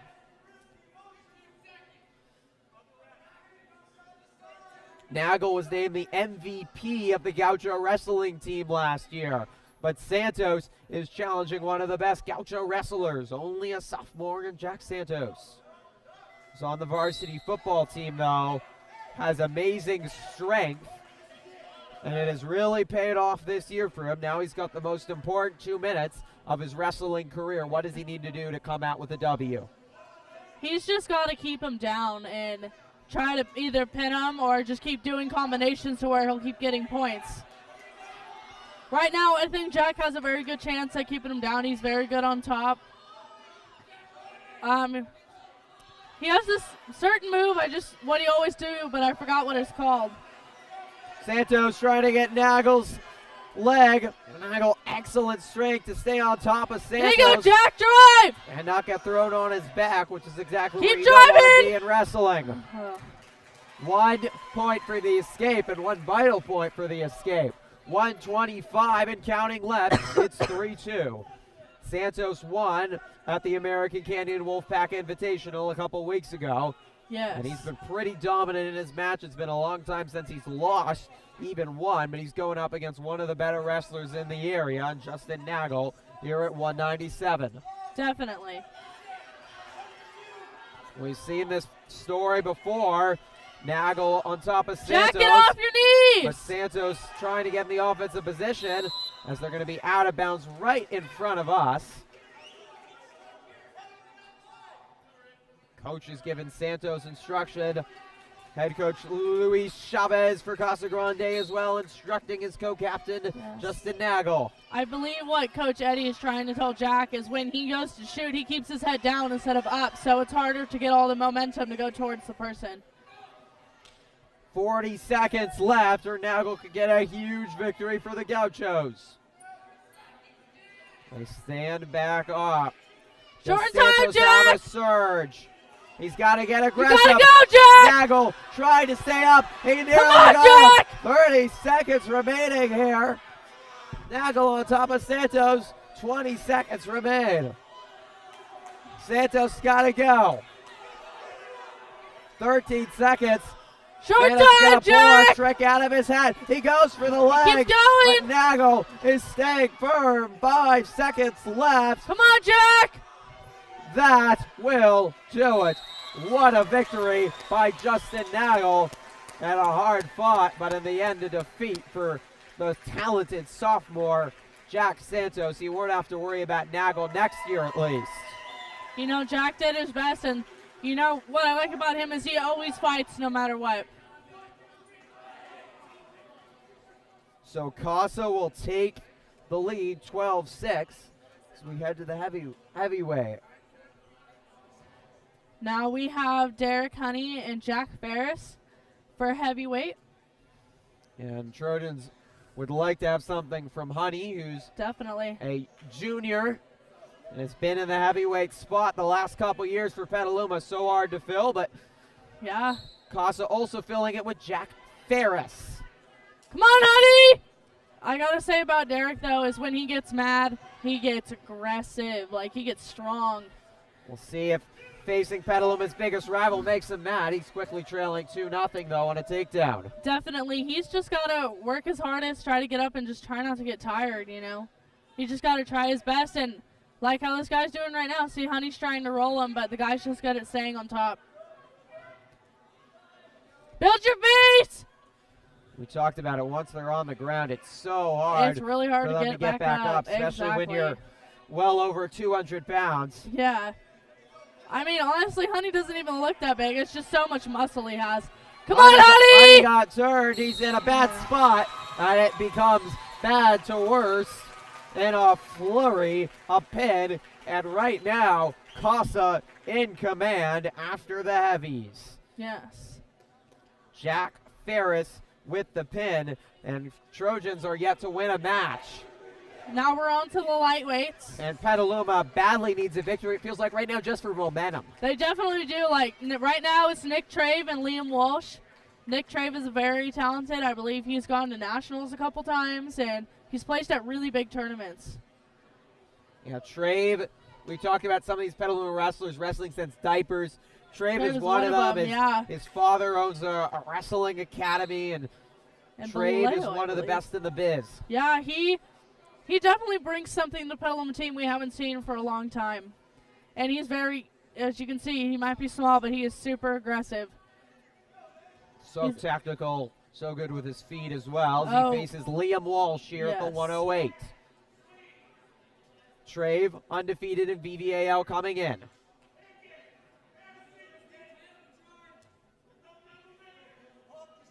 Nick is very Trave. precise with An impressive move. Let's go, Trave! Swerving away, but the takedown on Walsh. Trey finished 7th at the prestigious Tim Brown Invitational in Sacramento. He throws Walsh down. Walsh squirming like a bug to try to get away. Trey's got him in the cradle. He's got the pin, and Petaluma got is it! on the board with a badly, badly needed pin. Like I said, Trey's very impressive for his size, just from what he does. I mean, like you said, he is one of those people that have been doing it since diapers, you know. Finished 2nd in SCL last year, and he's looking like he's a good chance he's on the road to a VVAL title, and Petaluma is clawing back. It is 15-11, Casa Grande in the lead. Petaluma prides itself at these lower weights, and they're going to get another young but very good wrestler. Oh, no, not yet. They're skipping. They're going to the 122, Yes. and we'll see Charlie Winter And against Ryan Nagel, who I don't know how to pronounce his last name either. I would presume is the younger brother of Justin Nagel we already saw with the victory tonight. Oh, yes. And Winter, one of the seniors honored here tonight, big moment, and he's a big-time wrestler, isn't he? Definitely. Charlie's very aggressive when he comes out, and his technique's gotten so much better. Also without a loss in VVAL, back-to-back individual SCL champion, and he's had some nice moments in NCS. Of course. Charlie, I'm not going to lie, he's definitely a little bit of a spaz when he's on the mat, but, I mean, otherwise he's good at controlling himself. And a lot of hands show from Ryan Nagel himself. They're shaping each other up like two boxers in a ring. Definitely. They're watching each other's every move. Circling around the purple Trojan. Winner looks to go to the right. Nagel flexes to the left, but no dice.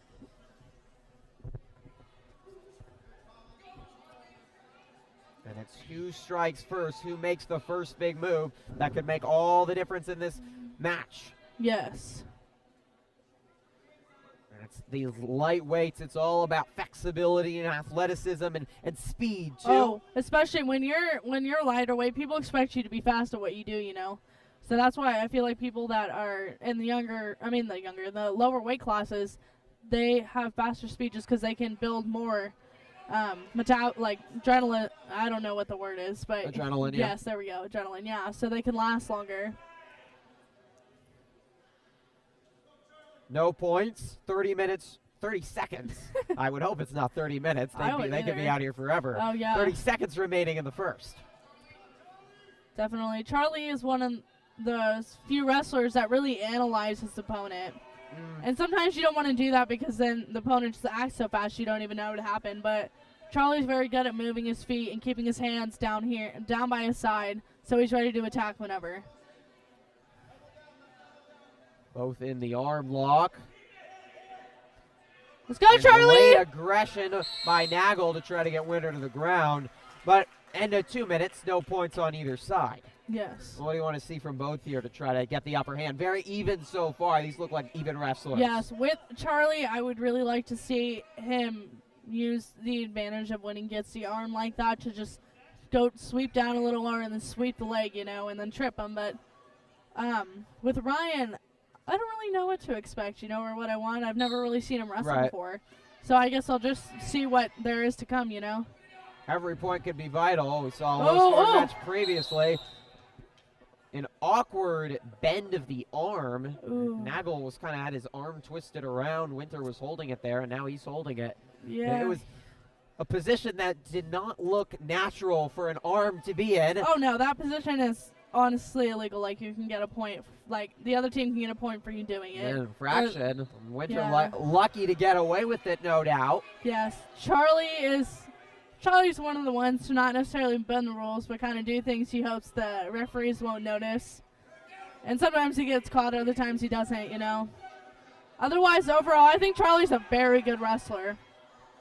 Winter on top of Nagel, trying to go through his game plan. He talked about him being analytical. What's his game plan now? Yeah. Still no score, 120 left. Yeah. In the second. This will definitely be a special night for Charlie if he gets this win. And right now it looks like he's trying to do the power half. But he's also got 2 reg lights on him.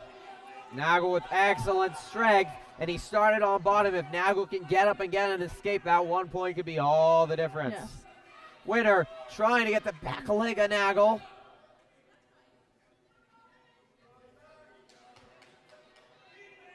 Right now I believe Charlie's got the bull ride on him. Not exactly sure how that move finishes, but that's how it starts. 40 seconds left in the second. Still no score in this vital varsity match. Casa leads 15-11 here in varsity boys. Bragging rights, Egg Bowl, VVAL title all on the line. Another painful position for the arm of Nagel. How is that not illegal? Don't you see how high his arm is? That scares me. And now they're going to finally blow it dead. The Casa coaches, as you're saying, were nearly running out. Oh, yeah. Wanting a penalty. Nagel's in pain. What exactly was the infraction there, Sarah? His arm was in danger of either coming out of the socket or being like misplaced with the bone. So Charlie was just pushing too high up on it, and there's a certain point you can only bring the arm up to, you know, and I think Charlie pushed it a little bit. That's why they called it. Yeah, and they don't want the arm to come out of the socket, and Nagel looks in some pain. We have seen some physical wrestling. Already saw Pomey go out with an injury, and now we'll have to hope that Nagel can continue, but they're taking a look at his shoulder. Charlie is just definitely an aggressive wrestler, you know, and he's, I'm not going to say afraid to bend the rules, but sometimes he just doesn't notice he's doing it. And that's why he gets called on it. And I already knew that kid was in pain when I heard him starting to yell, you know, and I saw how that's why I looked away. I was like, I really don't want to see this arm. I don't want anything to happen to this arm, you know. Yeah, you don't want to see something that you cannot unsee. Exactly. Which happens occasionally in the sports world and definitely in wrestling where limbs are flying all over the place sometimes. For sure. Yeah, it's like I said, dangerous sport at times. Yeah, Charlie's just like a definite, when he's aggressive, and he doesn't back down, you know. He's not afraid to do whatever. So Nagel looks like he's going to be able to get through this. He's been bending his arm. He looks in pain, and this definitely could affect him, but at least at the moment, able to get out of it.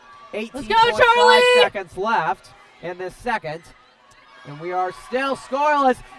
Winter holding on by the shoe to avoid the escape. Nagel nearly got the first point, and now Winter holding the calf of Nagel. Nagel turned upside down. That is the end of two. A crazy match so far. Yes. Someone's going to have to score a point, though, at some point and win this tied one. Right now? We are tied at nothing. 4 minutes gone. Yes, I believe that's why the head coach, Paul Slusher, told Charlie to go down so he can try to get an escape point on a reversal so he can get either 1 or 2 points to get ahead of the game.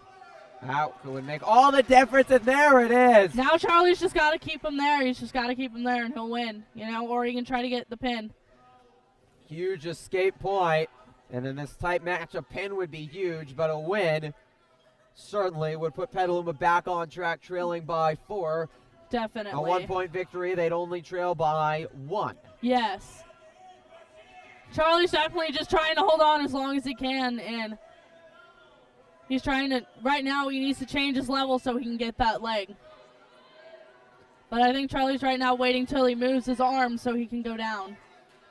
Winter playing aggressive. Come on, Charlie! Going to the legs, lifts up Nagel in the air. He's got to get his head up and get the Ryan's arm away from him so he can get the points.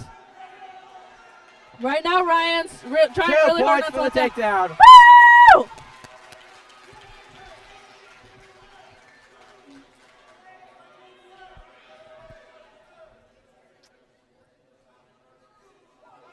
This is where I get scared when Charlie starts doing arm bars and stuff.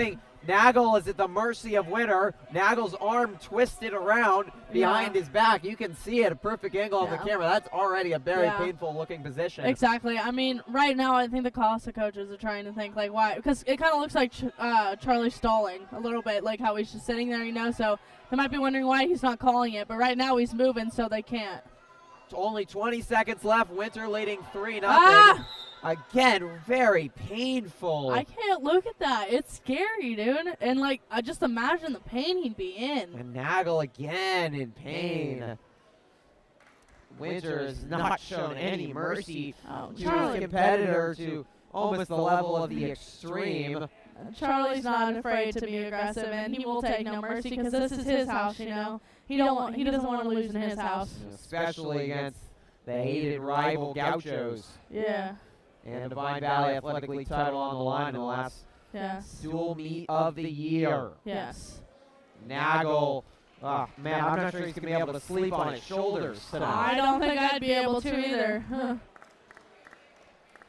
Luis Chavez not happy. I think there's about 20 seconds left, so I think 20.6 to be precise. Yeah, Ryan might try to stay in and just finish it out. And that's the benefit if you're Nagel's.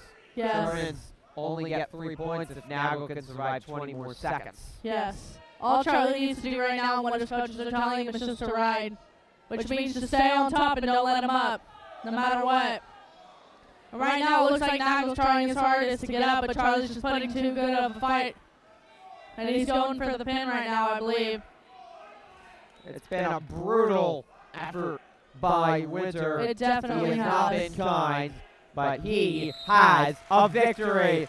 Charlie Winter with a huge victory, low scoring. He got an escape and a big takedown, and he nearly twisted both of Nagel's arms out of his socket in the process. Pretty much. I mean, this is going to be a memorable night for Charlie since it's his last dual meet match as a senior. We have Colin Ferreira up right now, and The Battle of the Collins. Yeah, 115. Colin Hilliard and Colin Ferrero. Yes.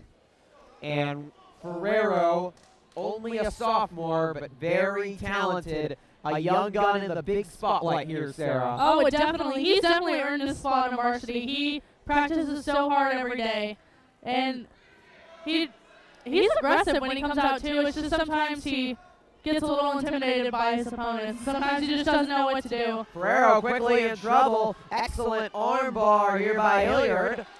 Good job, Colin! 2 points for the takedown for Hilliard. Yeah. Ferrero on the defense early. Colin right now has just got to fight his way through this and try to find his way on top.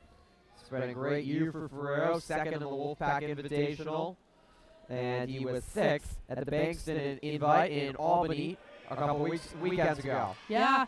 Colin fights hard when he knows what he's doing. And I'm not saying he doesn't know what he's doing right now, but sometimes it's just kind of hard to get out. He gets the turn of the reversal on Hilliard and the escape after nearly being pinned in an impressive effort. And he's right back in this match. Exactly. Colin's just got to keep fighting. Like I said, he's got to find his way to get control and stay in control. If you can control your partner's hips, you'll win the match. You can control whatever they do if you can control their hips. And will head out of bounds. It is 6-1 though. And Hilliard in front, but Ferrero's going to have to be aggressive and fight back here. Definitely. Even though Ferrero might be just a sophomore, he's definitely earned his place as a varsity wrestler this year. And I'd like to see anyone from the team challenge him for it. Yeah, I mean, he took some senior spots. Yeah, It's impressive. it sure is. 30 seconds left here in the first. We have a final from boys basketball. Casa Grande has gotten the season sweep of Petaluma, 58-47. Girls soccer, we also have a final. The varsity girls soccer team has defeated Casa Grande 2-1, and they are 2 games away from a Vine Valley Athletic That title, is Sarah. amazing to hear. I'm so glad for the girls soccer program, and same with, is it girls basketball, right? Or boys basketball? Girls soccer program is. Okay, sorry, I thought you were talking about basketball too. Yeah. Yeah, that's awesome for the girls soccer team. And they should be heavy favorites to close it out. They still have American Canyon and Sonoma Valley next week to beat to clinch the VVAL title, but they are alone in first place, a game up against Casa Grande. If they win their next 2, they'll have the inaugural pennant. That is How amazing. sweet that would be. I would give them my luck. So 2 more points has been given to Hilliard, and he leads 8-1. He is in control right now of the sophomore, Colin Ferrero. Yeah, Colin's just really got to get off his knees right now and try to stand up or try to make a reversal to get those points.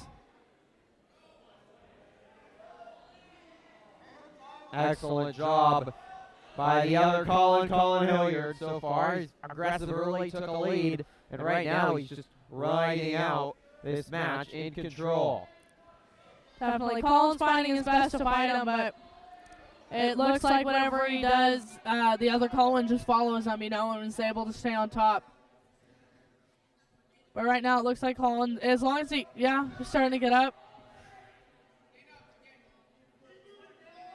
Ferrero trying to get the escape but unable. 10-1, and with the big deficit you start to look at, can Ferrero keep it in the 8 to 14 range? It'll only be 4 points for Casa. If it gets to 15 plus, it's 5 points. Yes. So you might not actually be aggressive here if you're Ferrero. You just want to hold on and not get Exactly. blown out. Even if Colin thinks he's going to get pinned, he's just got to fight his hardest, Like right now, Colin's trying really hard not to let his back touch the mat. Ferrero trying Let's go, to get Colin! away. He just briefly brought his back up Oh, to come stop on. the impending doom, but the doom is imminent, and it's here now. It's all right. We can still make a comeback, you know. Colin Hilliard, the better of the two Collins that time. The sophomore Ferrero falls short. So right now it looks like we're at 132s. No, excuse me, 128. 128. Yes. And for Petaluma, there are 7 more matches. 6 of them will have varsity seniors, all that have been on varsity the last 2 years, and 5 out of the 6 are SCL champions from last year. Yes. This is the best part of the Petaluma lineup. Can they lead them to a comeback? It's Casa Grande 21, Petaluma 14 at the moment. The Trojans need some pins. Will it come with Dominic Butts at 128 as he takes on Victor Medina? Yes. What do you want to see from Butts here, Sarah? I want to see him just be aggressive and take the shots he knows he can, you know. I've seen Dominic wrestle for a long time, and he's improved a lot, like with his shots especially. At first, he wasn't very aggressive, but lately, like the last couple years, he There comes is out the so aggression. aggressive.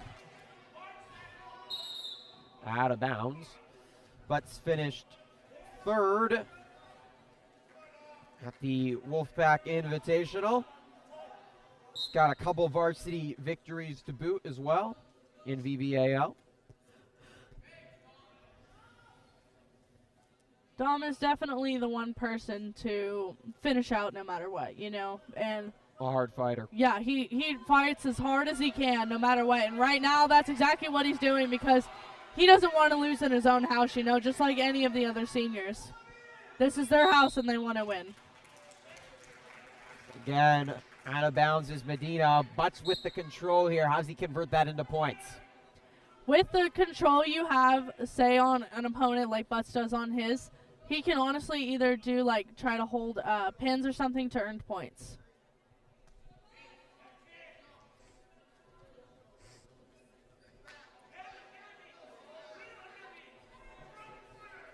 No There you score, go, 40 Dom! seconds left. Ah! Butts in a dangerous position. Butts What just a gotta move by keep Medina. breaching, you know? Come Can on, Butts get out Butts! of it? Petaluma cannot No. afford to Come get on, pinned again. Butts! No count right now. There's no pin. Come on, Butts! The Casa coaches are confused, but Butts is holding on. He's got You got 20 seconds He left! rolls out of it. Woo! Excellent effort by Butts. Medina takes a look at the clock. Both panting, they're exhausted. They've got 10 seconds. Come to on, exert Butts, you got everything, it! And then they'll go at it for 2 more minutes. Definitely. Come on, John, you got it! 5-0 though, is that flurry. Medina takes a comfortable lead. Yes.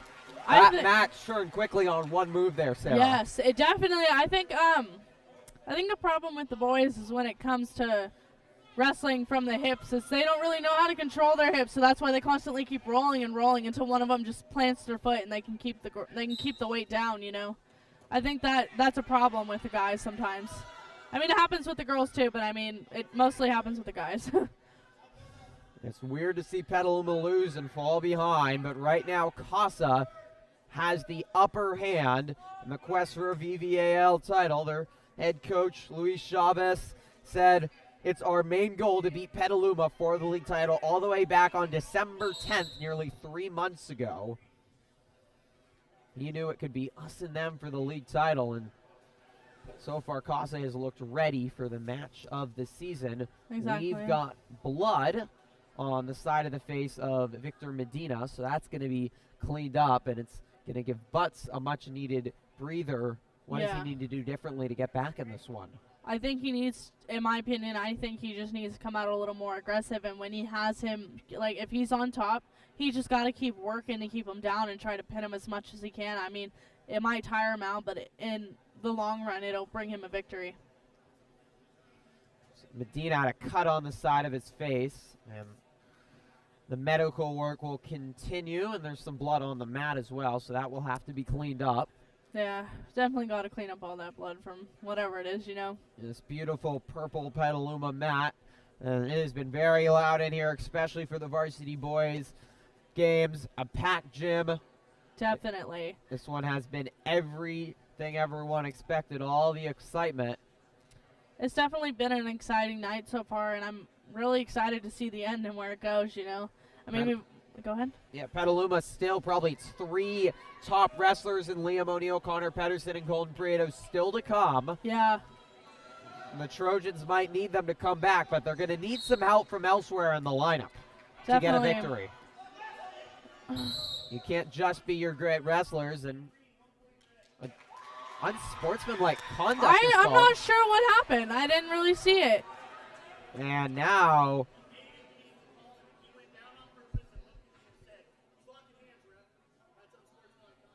so that is unsportsmanlike yeah, conduct. the referee was explaining it to head coach Luis Chavez right in front of us, and apparently Medina went down on purpose and looked at the ref and said he was locking his hands, which Butts was not. So that's No, he a was point not. for unsportsmanlike conduct. Yeah. You wonder if that could change the course of this match. Yeah, I believe why it's unsportsmanlike conduct, it's because you're pointing out what the other, like you're kind of telling the ref Right, what yeah. to do, you know, so. That's something a ref never likes. Oh, they don't like, no one likes to be told how to do their job, you know. Butts holding on to a bucking bronco for dear life. For real. Again, Medina was looking at the ref to stop it. Coach Chavez did not like that. I know what I think Medina needs to realize is that it's not his choice to call out what's going on, you know. If the ref sees it, the ref sees it. But Come he on, has Dom! a 4-point lead.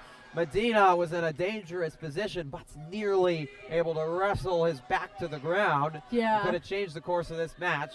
But Medina back in his comfortable defensive position. Right now, Butts. Medina, turn! Let's Six go, Butts Butts! have him! Butts has Medina, got it! can he survive? Let's go, Butts! Butts trying to hold on and get a huge pin. Medina has squirmed away, but Butts has gone back in this match. He's like that, but he's not going to be able to stay like that for long. That boy can definitely bridge, but eventually he's going to get tired.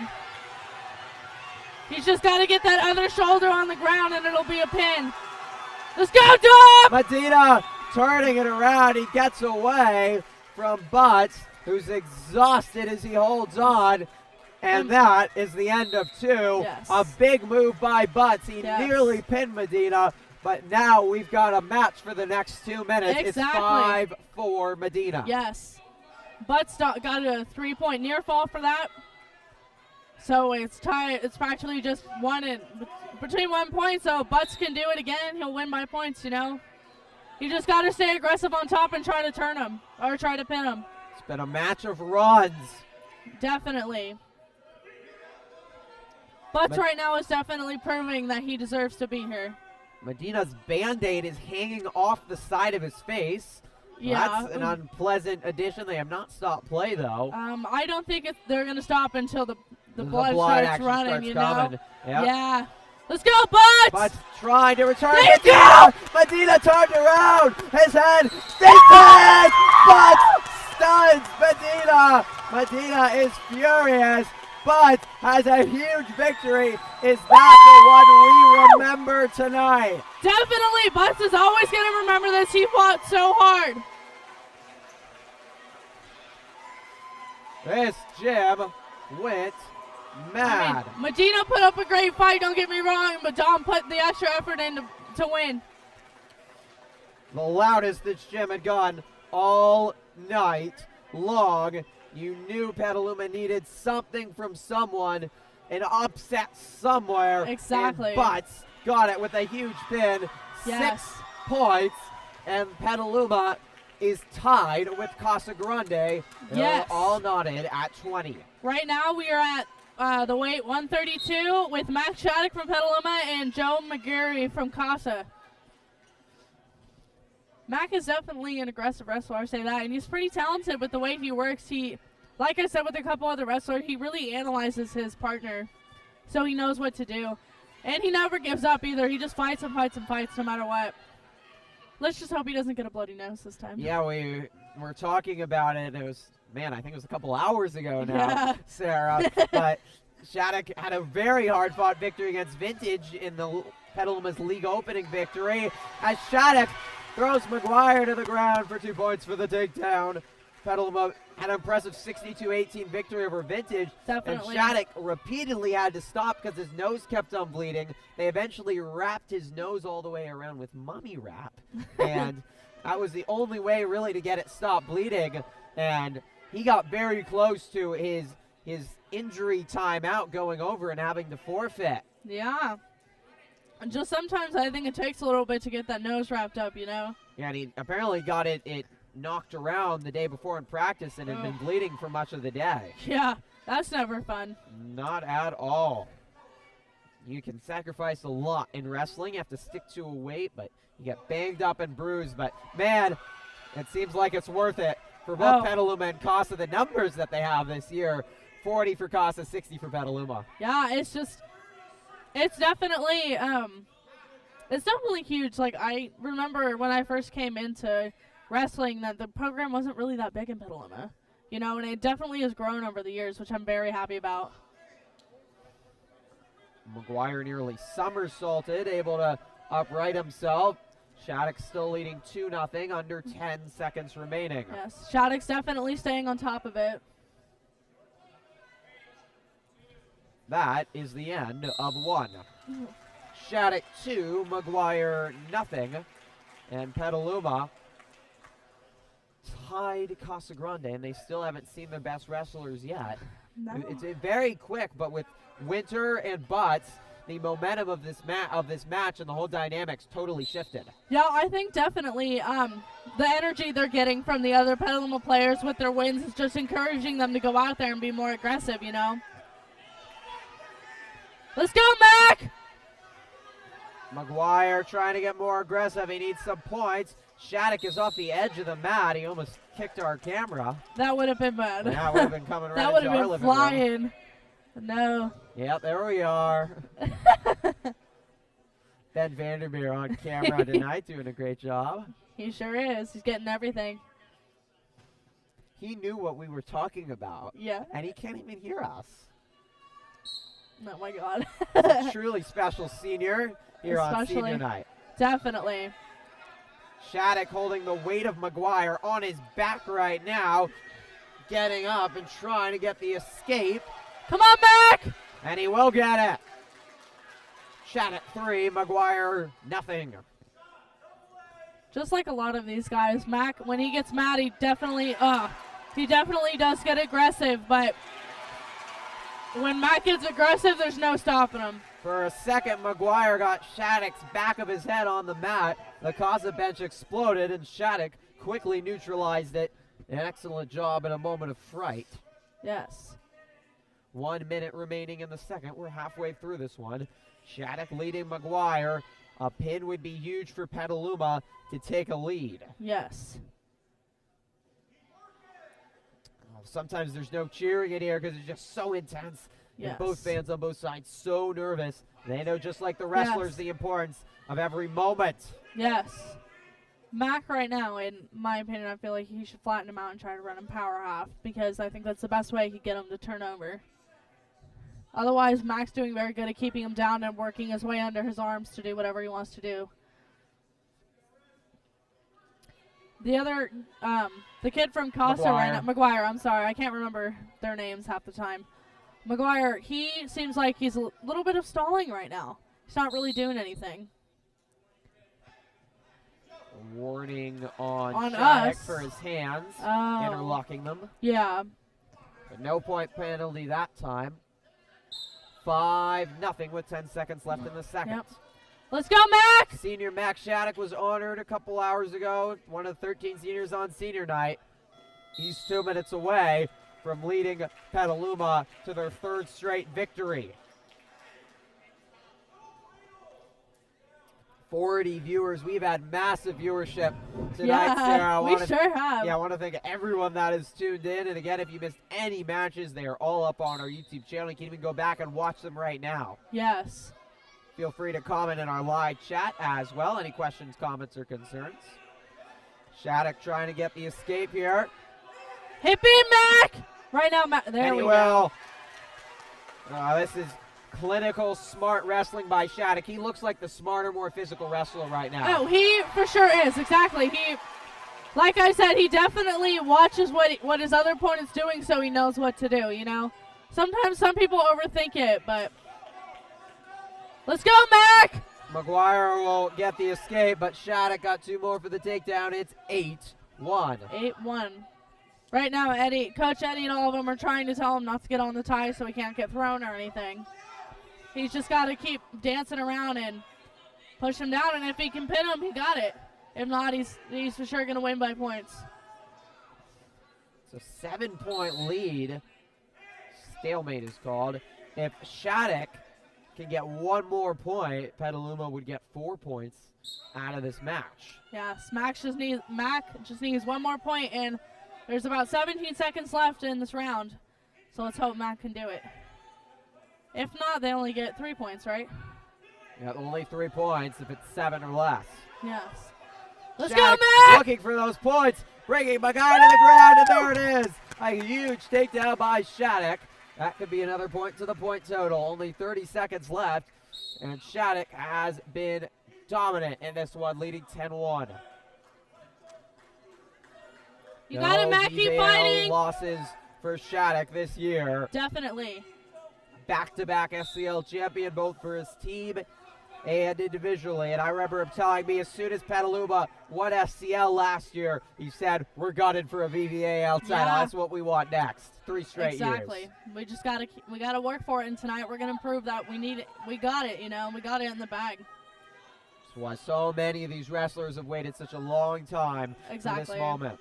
Yeah, people have been waiting. I mean, honestly, our wrestlers have been waiting for this since we heard about it when we were sophomores, you know, for the league change. And I think a lot of people, in my opinion, doubted Petaluma Wrestling for this new league. And because a lot of people heard how hard the other teams were, but we're just as good as any other teams, you know. Petaluma and Casa both 5-0, and the Trojans have their first lead of the evening.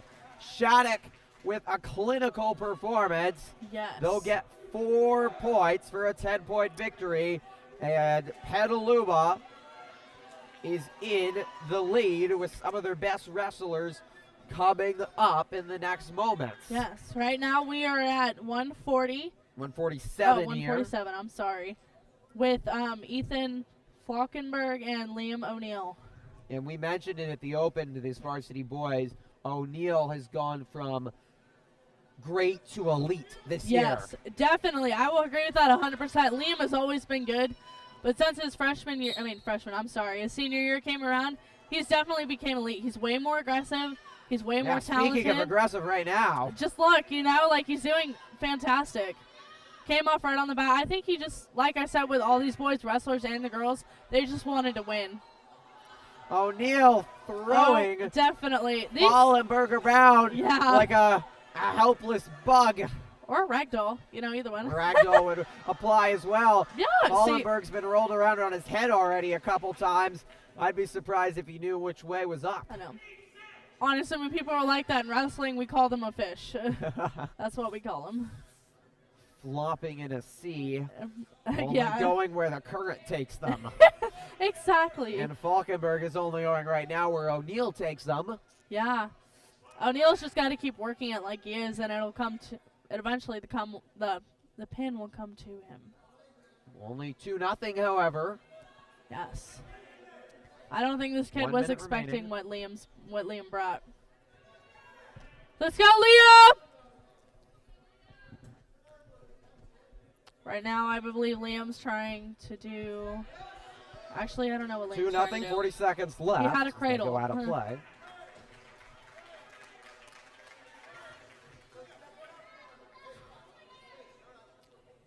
O'Neill hasn't lost a VVAL match this year, 5-0. Petaluma is 5-0, and they've never been really challenged until tonight. Their closest match was to American Canyon, a 57-27 victory over the third-place Wolves. Definitely. Clearly, Casa and Petaluma, the 2 top teams. That was a awkward position for Falkenberg's right leg. Oh, yeah. I would agree with that 100%. Right now, Liam's either trying to do a cradle or a stack. It looks like a cradle. It's called the bow and arrow cradle. And it looks like, ooh. Turns Falkenberg around. Let's go, He's Liam! got him in the pin position. Woo! Ethan Fallenberg just Keep trying him to there, hold Liam! on here. Hold up! O'Neal with remarkable Hold up! strength. 10 seconds left. Ooh. Can O'Neal finish it? He will! Liam O'Neal the pin.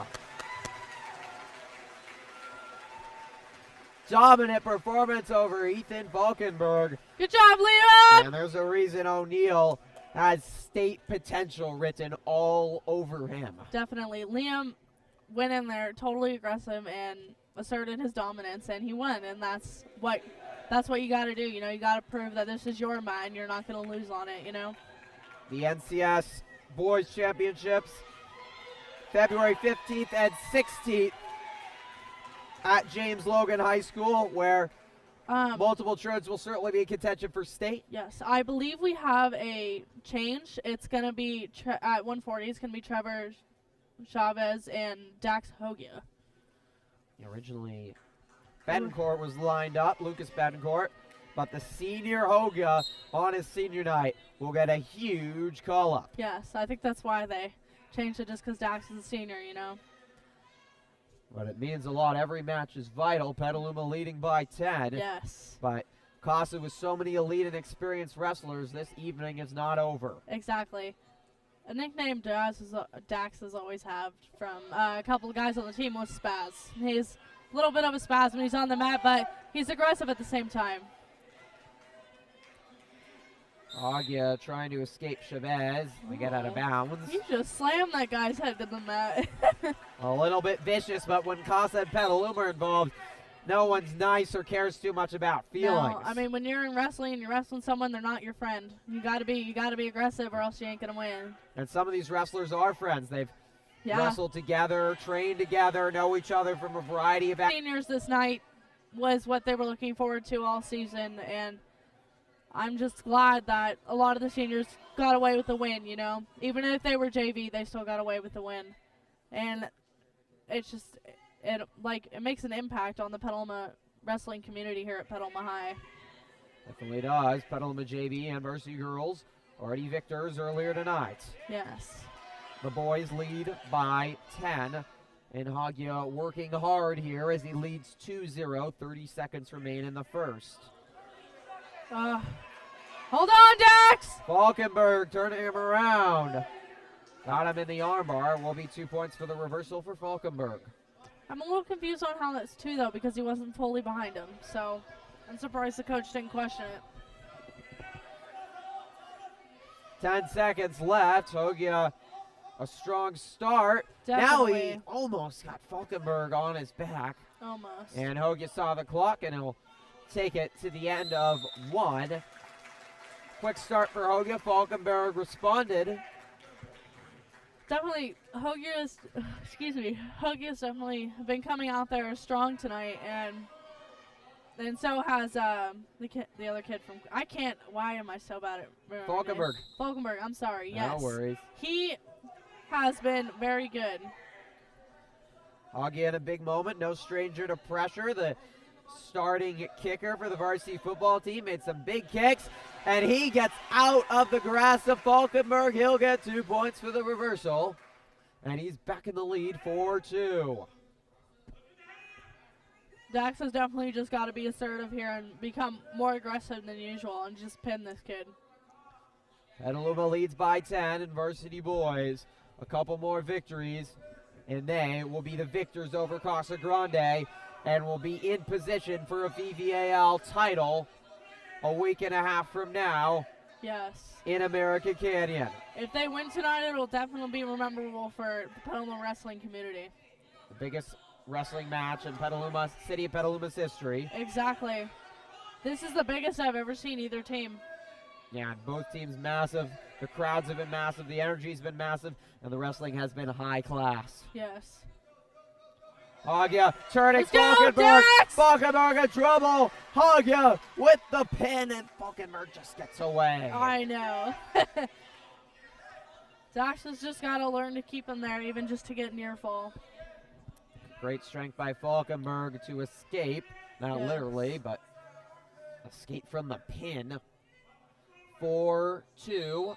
30 seconds remain. Hagia with the lead. Yes. Trojans with victories from Nick Trave, Charlie Winter, Dominic Butts, Max Shattuck, And Liam O'Neill. and Liam O'Neill as well. Yes.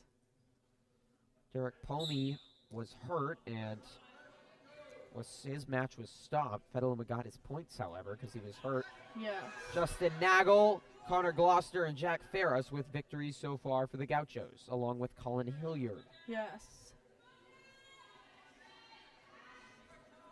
So far after this, I think we only have 3 matches left, right? Getting down near the end, and Yeah. for the Gauchos trailing by 10, and they need a result in this one, especially with Pedersen and Prieto in the next two. Yes. Undoubtedly the two most talented wrestlers on this Petaluma team, and Oh, two of the yeah. most talented wrestlers that have ever come through this program. Yes, I won't doubt that one bit. Colton has a very strong throw, but he's gotten very good at shooting now and takedowns. But before, all he would do was throw. And Connor, he's just improved tremendously. Like, he's just like Liam. He's gone from good to excellent.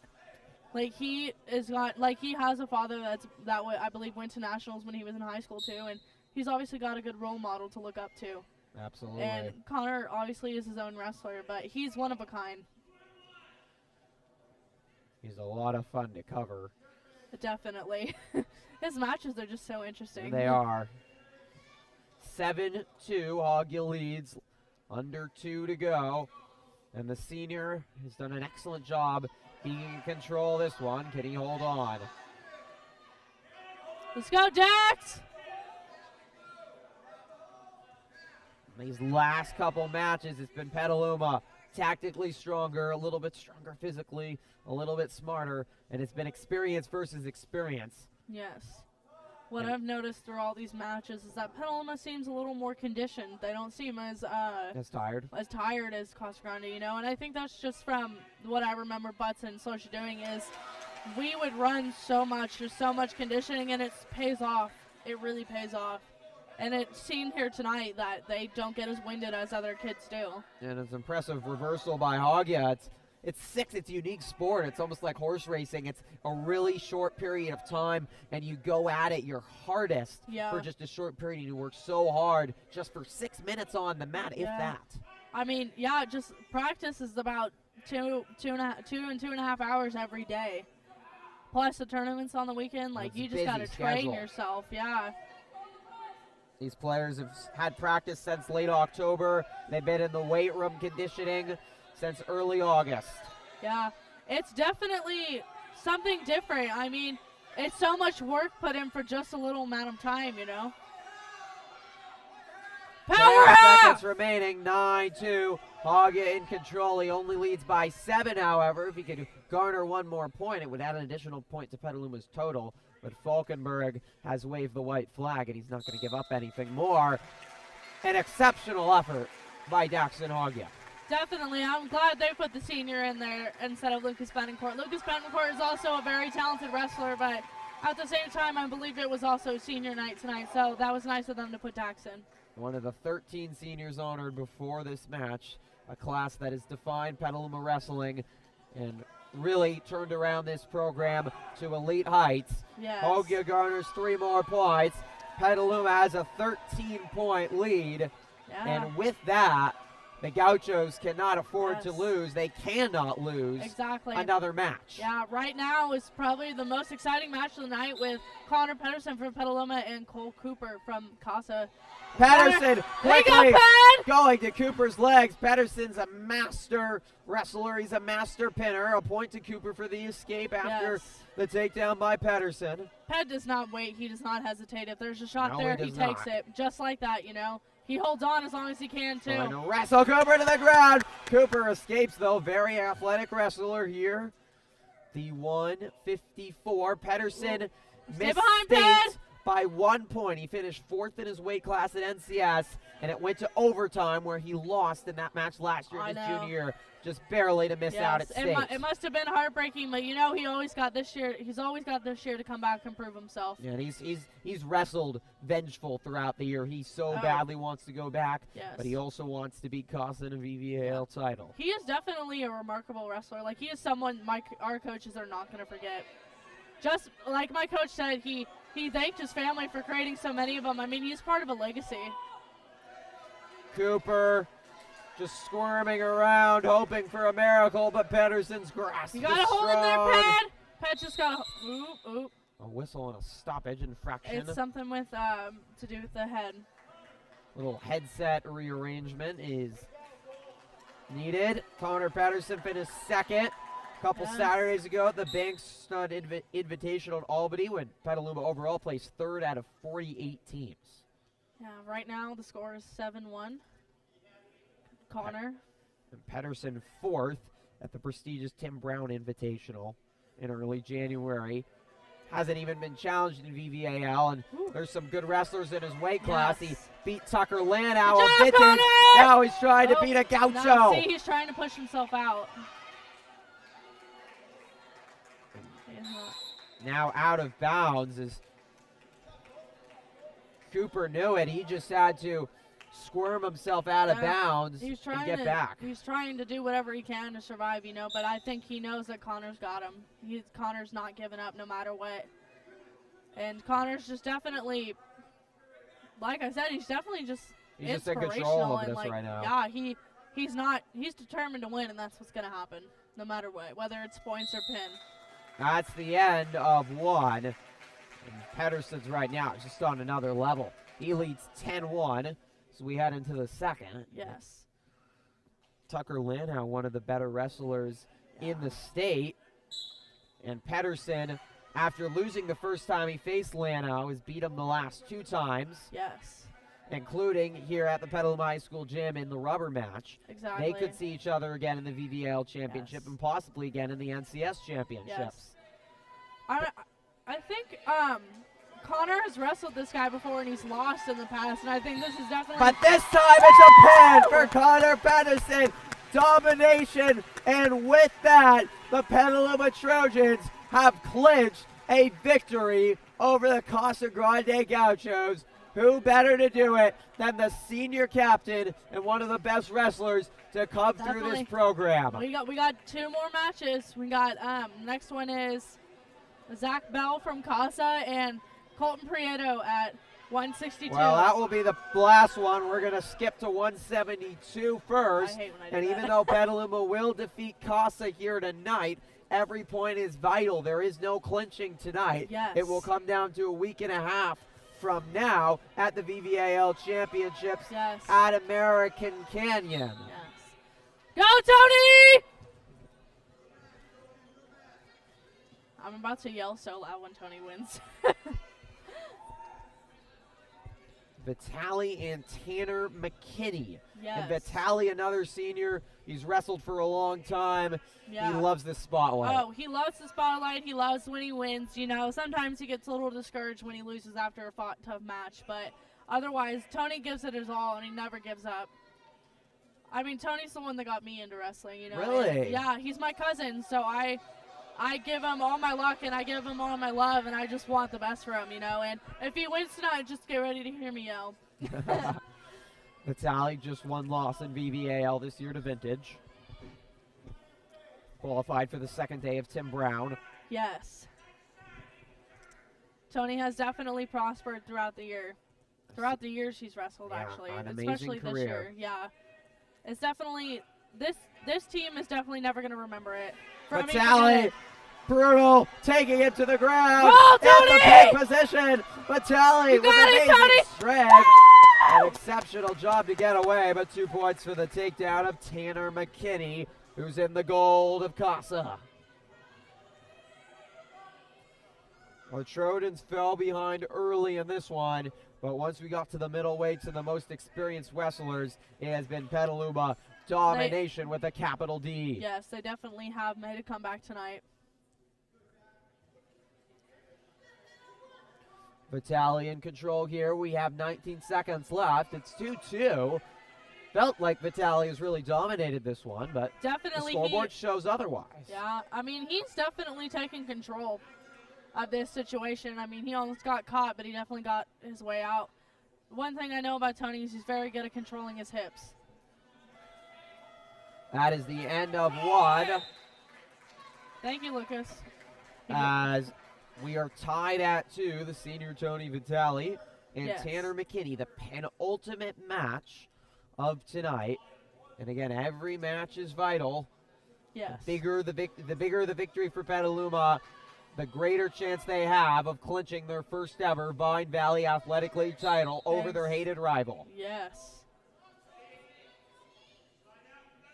I mean, I'm not just saying this because I'm an ex-Petaluma wrestler. I think Petaluma deserves it more than Casa does. I feel like we put way more work into our program and the way we train our wrestlers. And tonight, whatever It happens, showed off tonight. Exactly, it definitely has showed off tonight how much my coaches push our wrestlers, and it made them better wrestlers. You know, There's no doubt Casa's built a great program, yeah. but Petaluma has taken control of this, and as of tonight, they own the city of Petaluma in terms of wrestling. Definitely. Tonight has been a very exciting night. I'm very glad I came. Let's go, Tony! Vitali basically sitting Ooh, down, ooh, ooh. now spinning, an impressive move. And a Good job, beautiful Tony! reversal, tactically sound. Tanner McKinney, the subject of Yes. Vitali's smart wrath. Vitali's an excellent student, and you Yes. saw it there. Yeah. Like Very strong. Like I said before, it's starting to notice that our wrestlers are maybe a little more trained in conditioning because they don't get as tired. I mean, right now it seems like Tony's been doing all the work and he's not breathing as hard as the other kid from Casa. The later this match is gone, the later all the matches have gone, the advantage has no doubt been towards Petaluma. Not at all. Two powerhouses last year, 33-33. Petaluma won on criteria. Was a non-league duels match tournament at Healdsburg, part of the Healdsburg duels tourney, but it was great to see Petaluma join leagues again with Casa, and it means every year we're going to get something just like this, which is all you could ever ask for. Yes, definitely. I think whatever happens tonight is going to be memorable for both teams, and it shows that both Will be teams one to remember. created great programs. 4.5 seconds left. Poby 4. McKinney 2. Yes. Petaluma overall leading 39-20. Casa led 18-6, but that feels like a long time ago now. Right? It really does.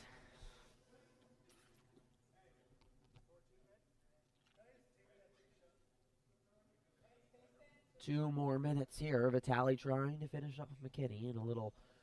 Yeah, it looks like Coach Slosher's going to tape his shoes so they don't have to keep stopping the match. Are those specific wrestling shoes? Is that made? Well, what it is with those shoes, it kind of has that latch to keep the laces in, because like if you don't have your laces covered, you can get a point taken off. So I think right now the Velcro's just not staying, so Slosher wants to make sure no one gets their fingers caught or anything. Of course. Yeah. Are you serious? Well, they tied up the laces and they're still hanging out. Yeah. So. Oh, the is Velcro was tied up. The laces were missed. So. Yes. Take two for Coach Slosher Yeah. and his He's got to get it right the second wardrobe time. skills. But, yeah, he's got the best wardrobe skills, you know. That's a skill you gotta have as a wrestler. I guess so. Yeah.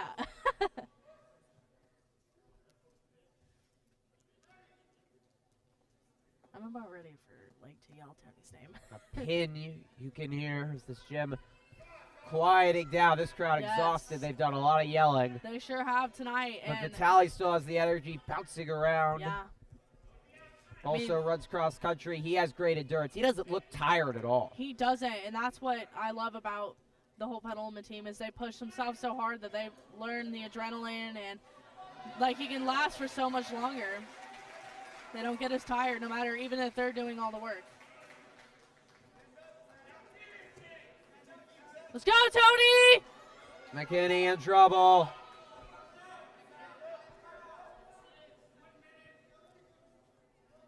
We got 1 minute left in the third round. It's Vitali holding on tight here and trying to finish off this match. Another victory for Petaluma. He's definitely, when he tries to do that move, picking up the ankle, he's waiting till he puts the weight on the other ankle so he can flip him. Vitaly defending SCL. There you go, champion. Tony! Rolls around McKinney. McKinney grimacing in pain, trying to get out of it. Vitaly's slow close, but McKinney able to survive. Way to get back on top, Tony! Vitaly stays on top, 20 seconds left. Yeah. Tony's definitely working hard at this. He's trying to push this kid to where he'll just flop over, but this kid's putting up a good fight. McKinney looks exhausted, winded. Vitaly has worked him to the fullest. They're out of play. Tony's definitely worked him to his breaking point, and soon he's either gonna give up or he's gonna keep going.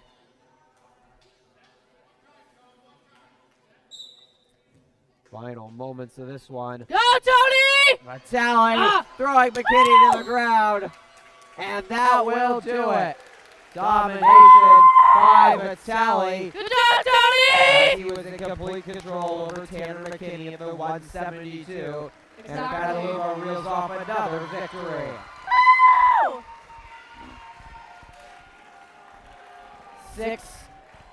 7 straight for Petaluma victories in a row. And we have one final match here tonight to finish it off at the 162. It's Zach Babel of Casa and the talented Colton Prieto of Petaluma. This is going to be a very good match, let me tell you. Colton's very talented, but so is Zach. They are both very talented wrestlers, and Colton definitely has his own field of where he's talented, but so does Zach. So tonight's going to be a very interesting match. Prieto coming off of first place. Victory at the Bankston Invitational in Albany. Also third place at Tim Brown. He has improved a lot this year, and he is definitely eyeing a state run in mid-February. Yes. Hoping to get to Bakersfield February 21st through 23rd for the CIF State Championships at the Rabobank Arena. Yes, I'm very excited for those and to hear how they go. It's been a long time since the Petaluma boys wrestler has been there. Last time any wrestler was there, Michelle Larson. Yep. And the girls wrestling have finished second in state. As you can see between these two wrestlers, Zach is obviously a little taller, so I hope Colton realizes if he wants to take a shot, he has more leg to grab. But what I think right now is Colton's just, ooh, hip, hip. He'll try to get a Come on, cross off there. Colton, He needs to get out of it. Turning around. What a move. And he Come on, Colton. Babel tried to get away. Prieto slowly turned over Babel like roasting meat in a fire. Colton's pushing so hard right now, and this guy's trying so hard not to let his shoulders touch the mat, but right now I think Colton's got it in the bag just to stay there. Prieto battling Babel, gasping for air, spinning around. An exceptional effort here by Zach Babel. These are elite experienced wrestlers. Yes. And they're starting to get beat up by Petaluma. Definitely. They're trying to go down with that They're 8-5. Exactly. I mean, Colton's specialty move is a throw. He's got all kinds of them, so that was just one of them that's going to happen tonight, you know. Wait until they go neutral gun. Colton's going to try to do another one. There was a brilliant one, too. I saw Max Shattuck's face. He looked shocked, but we have right now an injured Zach, Gaucho in Zach Babel. Zach says that his rib may have popped. So that is not good. no, if that that's happens. not good. He's grimacing for breath right now. When you crack a rib, you tend to breathe very fast and like deep because you can't really hold the breath. So I hope he's all right. Babel getting a moment here. Petaluma is going to win this match. Babel able to walk off and he'll be able to continue, which is good to see. Yes. Petaluma has a big meet this weekend. It's the NCS Dual Meet Championships this Saturday up at Eureka High. And last year it was a disappointment for Petaluma. Yeah. They were 2-2. They didn't fare very well there. This year, I wouldn't throw it out of the question that they could win the whole thing. They're not competing against East Bay schools. It is only schools north of the Golden Gate Bridge. Yeah, and they've done very well and very exceptional this year compared to schools at different tournaments. Like the Tim Brown tournament, they did way better than they did last year, and that proves just how much better they can improve with just a little push, you know? Definitely, I'd never questioned the coaching from Mike Butts or Slosher. They know what They've they're done a doing. remarkable job. Yeah, they definitely know what they're doing. It will be very interesting to see how Petaluma does this Saturday Yes. up against the likes of Ukiah and Eureka, Yes. Kelseyville, some of the best in the area, but Petaluma can be right up with them, and they've had a spectacular performance here tonight. Yeah, I mean, Eureka and Kelseyville and Ukiah, they've got some pretty big boy teams, but Yep. you know, that doesn't mean that our team won't beat them just because we have a smaller team. You know, that means we just have more exceptional wrestlers. Well, the Trojans' elite wrestlers have proved themselves tonight. They definitely have. Right now, Colton looks like he's struggling a little bit on the bottom, but Colton, I think, is just waiting for the perfect time until he's too high to roll him or just to stand up. And Prieto, I would say, is a slower to more tentative wrestler. Remember in his SCL championship match last year, behind early, he battled back, he was patient, and with 10 seconds left, able to get the key reversal that one end of the match. Exactly, that's what it is, and I think you're right about that. Colton is more of a patient person and wait to do the move because he doesn't like to jump to do him in case he gets caught, you know. Right now, when someone's got a leg right on you, you're supposed to bounce them off. Prieto Oh, turned wait, around right in dangerous position, tried to get out of it. There's not a panic look, though, on the senior's face. Come on, and he Colton! swerves on out of it. He got turned around, dangerous position Yeah. for the talented senior. Yes. Who's also a running back on the football team, was second on the team in rushing yards. He's probably one of the strongest, if not the strongest wrestler in the weight room. Oh no, definitely he is. His body stature may not look like it, but you know, like a lot of people can pack more than you think. He's definitely got Holding some Babel really strong on his legs. back. Yes. Right now, this kid is definitely taking advantage of taking away Colton's arm, so he can't really do anything. It's been a nice strategy by Tanner Babel. Yes. Prieto strengthened his Colton- throws. Prieto Oh. trying to almost somersault Babel off of him. He's trying to do a Granby roll. That's what they're called. What's it called? A Granby roll. Granby roll. Yeah, it's when you like flip and then the other person like I kind see. of ends up on their back or their butt or something, and like. Has to be yeah. one of the harder moves, though, to flip Oh. a person up in the Oh air. no, definitely him and Connor Pedersen are the only two people that can do it on Yeah, the team. that's an elite college level, D1 level move, isn't Oh, it? definitely, yeah. I mean, they kind of teach us the moves, but like at the same time, they're really hard to use. And, There's the score. I mean, what I love about these seniors this year is that they go out of their way even after practice to practice even more to make themselves better. I mean, even a couple of them have wrestling mats at their house in the garage, and that's how they get so remarkable. good. You know, and it's just tonight has been an exceptional night, and I am so proud of everyone. Prieto Just like that. completes that move, the Granby that you talked about. Yes. Picking Babel up. You could call it the Tower of Babel. He picked up all on Yes. his back. Right now, Colton's Now trying trying to get in the offensive position. Yes, Colton right now has tried to turn around and face him, but like act fast at the same time, so the other kid can't get him to the ground. 7-3 Prieto, minute 20 and counting remaining in this period. Yes, Zach is riding very hard on top of the hard leg ride, and Colton looks a little stuck, but at the same time, like you said, I'm pretty sure he's just being patient from when to do what. Right now, they're just called stalemate because nothing's going on. So Both slow down. yes. Prieto can get a victory. Petaluma would over doubled Casa. Wouldn't assure Yes. them of a VVAL title. But boy, Casa would have to make some major adjustments if they Exactly. wanted to upset Petaluma Yeah. and take home the league pennant. Exactly.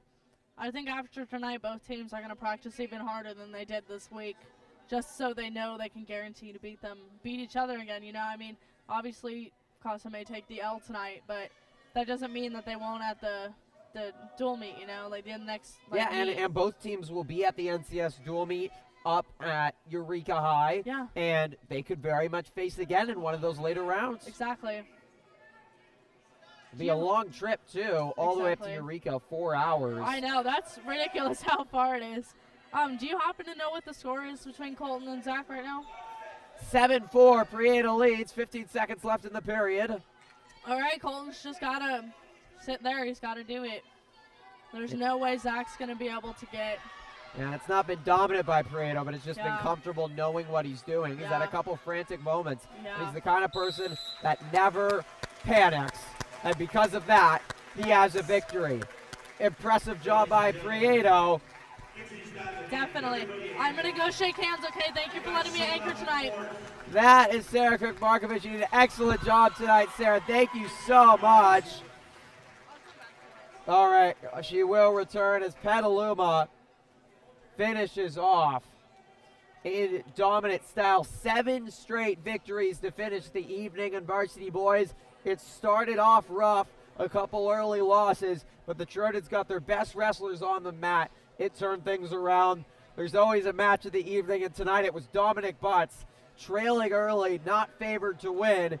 He stunned Victor Medina, and that totally changed the tenure of this affair. And from that, Petaluma was in complete control. They finished the VVAL regular season undefeated, 6-0 with the victory tonight. And all they need to do is have a similar performance. It can even be a little bit worse at the VVAL Championships in American Canyon, and they will be crowned the first ever Vide Valley Athletic League champions. Benjamin.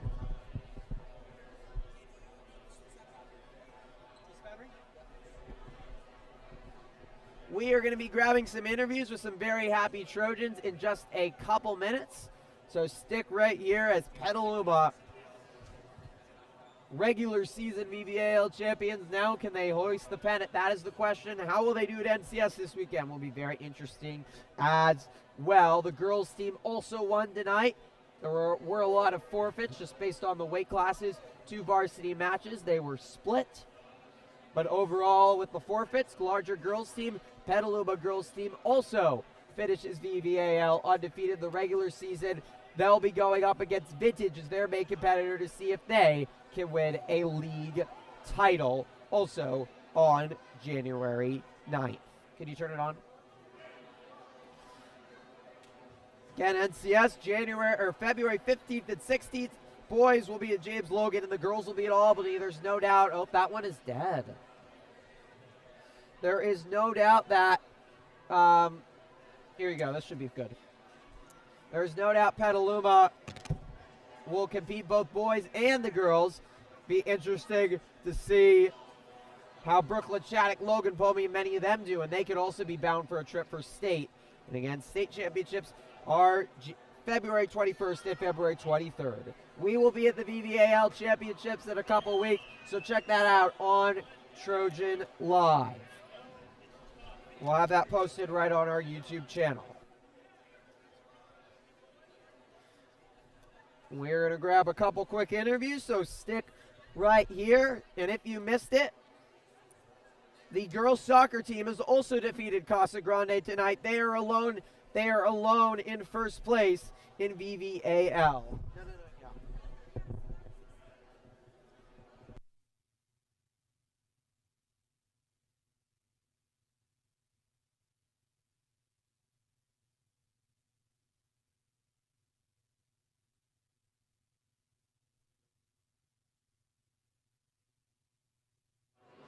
All right, hopefully you should be able to hear me. Awesome. We are going to grab an interview, so we will be back in just a moment. Stay right here, an interview with one of the star Petaluma wrestlers tonight.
Testing. What up? Test, test. If anyone can hear this, this is a test. Oh, yeah. All right, rock and roll. Bit of a delay, bit of a delay. That doesn't turn it up. You want to turn it up? That turns it up. No, I know. All right, could you press record, Ben? Thank you so much. All right, are we? Yeah, okay. We are here with Dominic Butts after Petaluma defeats Casa Grande, and you had a crazy match back and forth. How were you able to pull it out? I don't know. I just kept my head up. Like, I got put to my back early. I was a little bit worried, but I just like kept my head straight and just really focused on trying to finish out the match and just like, I don't know, you just have to stay focused, and like when you get in tough spots like that, you just have to like keep trying and never give up. Just keep going. You guys had a slow start to this one, a couple early losses in varsity. It looked like Casa might have the momentum. Your match looked like it really turned things around. How do you feel like your match, which looked like early on you might fall, changed the momentum in this gym and for the whole match? I think just close matches like that where everybody gets into it, and like once the crowd erupts, it just gets everybody like going, then gets all your teammates like going too, and just like it just changes the momentum just because like how close it could get, and like when everybody gets involved like that. In the end, you guys doubled up Casa. They thought they could come in here and compete with you guys. How are you guys able to be so dominant over an equally experienced and talented team? Practice every day. We're in the multi. It's hot as hell. We're just going like working hard, working our butts off every day, and it's like pushing each other all the time. And without that, without each other, without us pushing each other, like we don't win this dual meet without like practice and how hard we go in practice. Thank you so much, Dom. Congratulations. Thank you. That was Dominic Butts. The match of the evening was Dominic Butts' victory. We're going to grab another interview, so stay right here.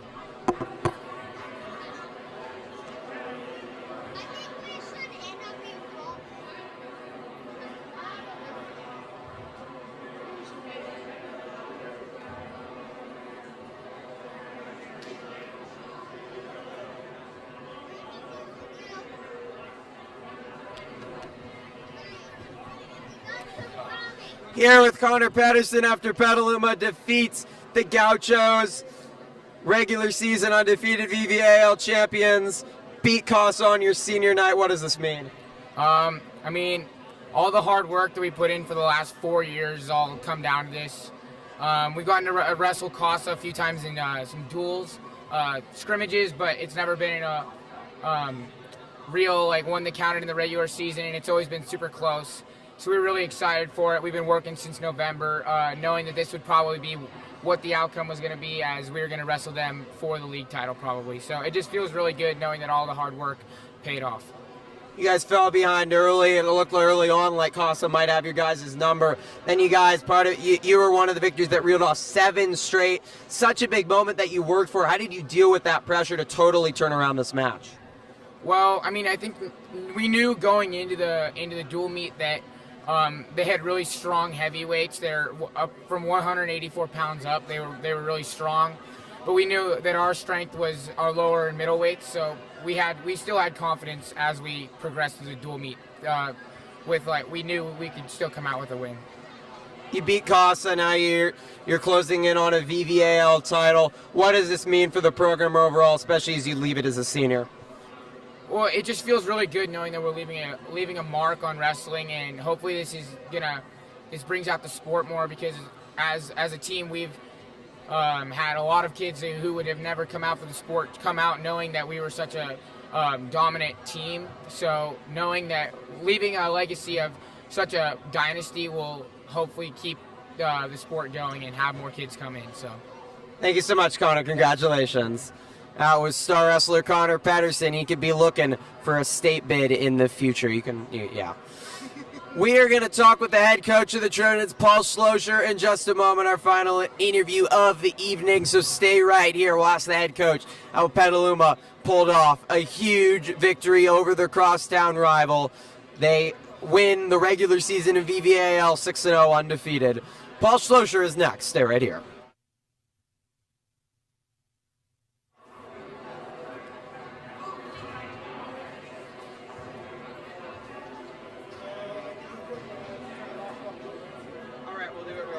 Yeah.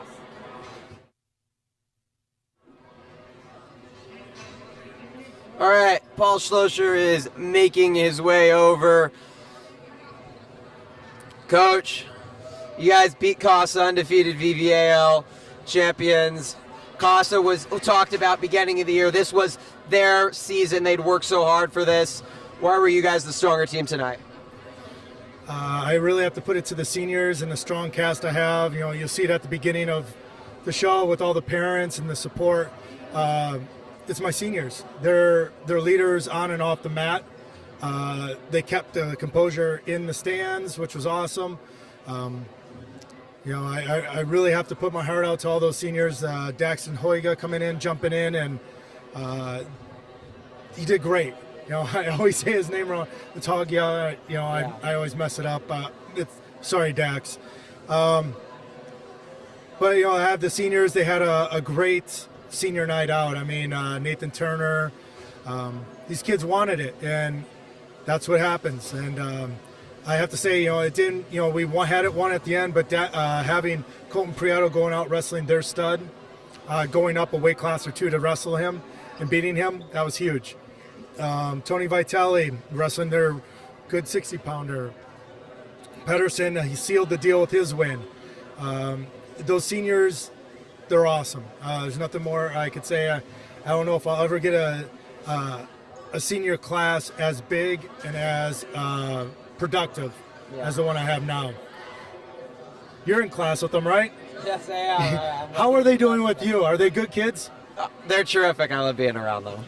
Good. As long as they're behaving in class and they're doing what they need to do, that says a lot about these kids, and they have bright futures. A lot of them, they could go to college and wrestle. I know some of them, you know, we work hard here. I don't know if they want to keep working that hard in college with sports, but they could do it, and they're great kids. You know, I put it on the kids. Coaching staff, I don't know what we did except preparing them for this mentally, but when it comes to physical stuff, it's them. And Coach, lastly, you guys last year won the SCL title, but postseason maybe wasn't everything you hoped it could be. This year, as you look towards the NCS duel tournament on Saturday, and then NCS, what do you think you guys need to do to leave a lasting mark and really announce, I think, to Sonoma County and the region how much of a powerhouse Petaluma is? Well, for this year, our end look, and I told these freshmen, when these seniors were freshmen, I told them, what we're looking for is a state meet. We got to stop looking at NCS as being the pinnacle or the height of our wrestling. We're looking for state, and it's, you know, we have a middle school program. Those kids are hungry for state. Kenilworth over on the other side are hungry for state. Petaluma City is becoming a powerhouse for wrestling, period. And other cities are starting to take notice, and I think that's awesome. I have to give a shout out to Louis Chavez, coach over at Casa. He did fabulous tonight. He always does fabulous. They always look fabulous too, shirts and ties. I change up my attire, but I'm excited to move forward, and it's gonna be a busy week trying to get us up to Eureka, which is a 5-hour ride away, and then come back and wrestle league championships, and then go into NCS and state. Well, it's going to be a lot of fun. Congratulations on the huge victory tonight, Coach. We really appreciate it. Thank you for coming. Of course. All right. That was head coach Paul Schlosser, who is gleaming after a huge victory tonight for Petaluma.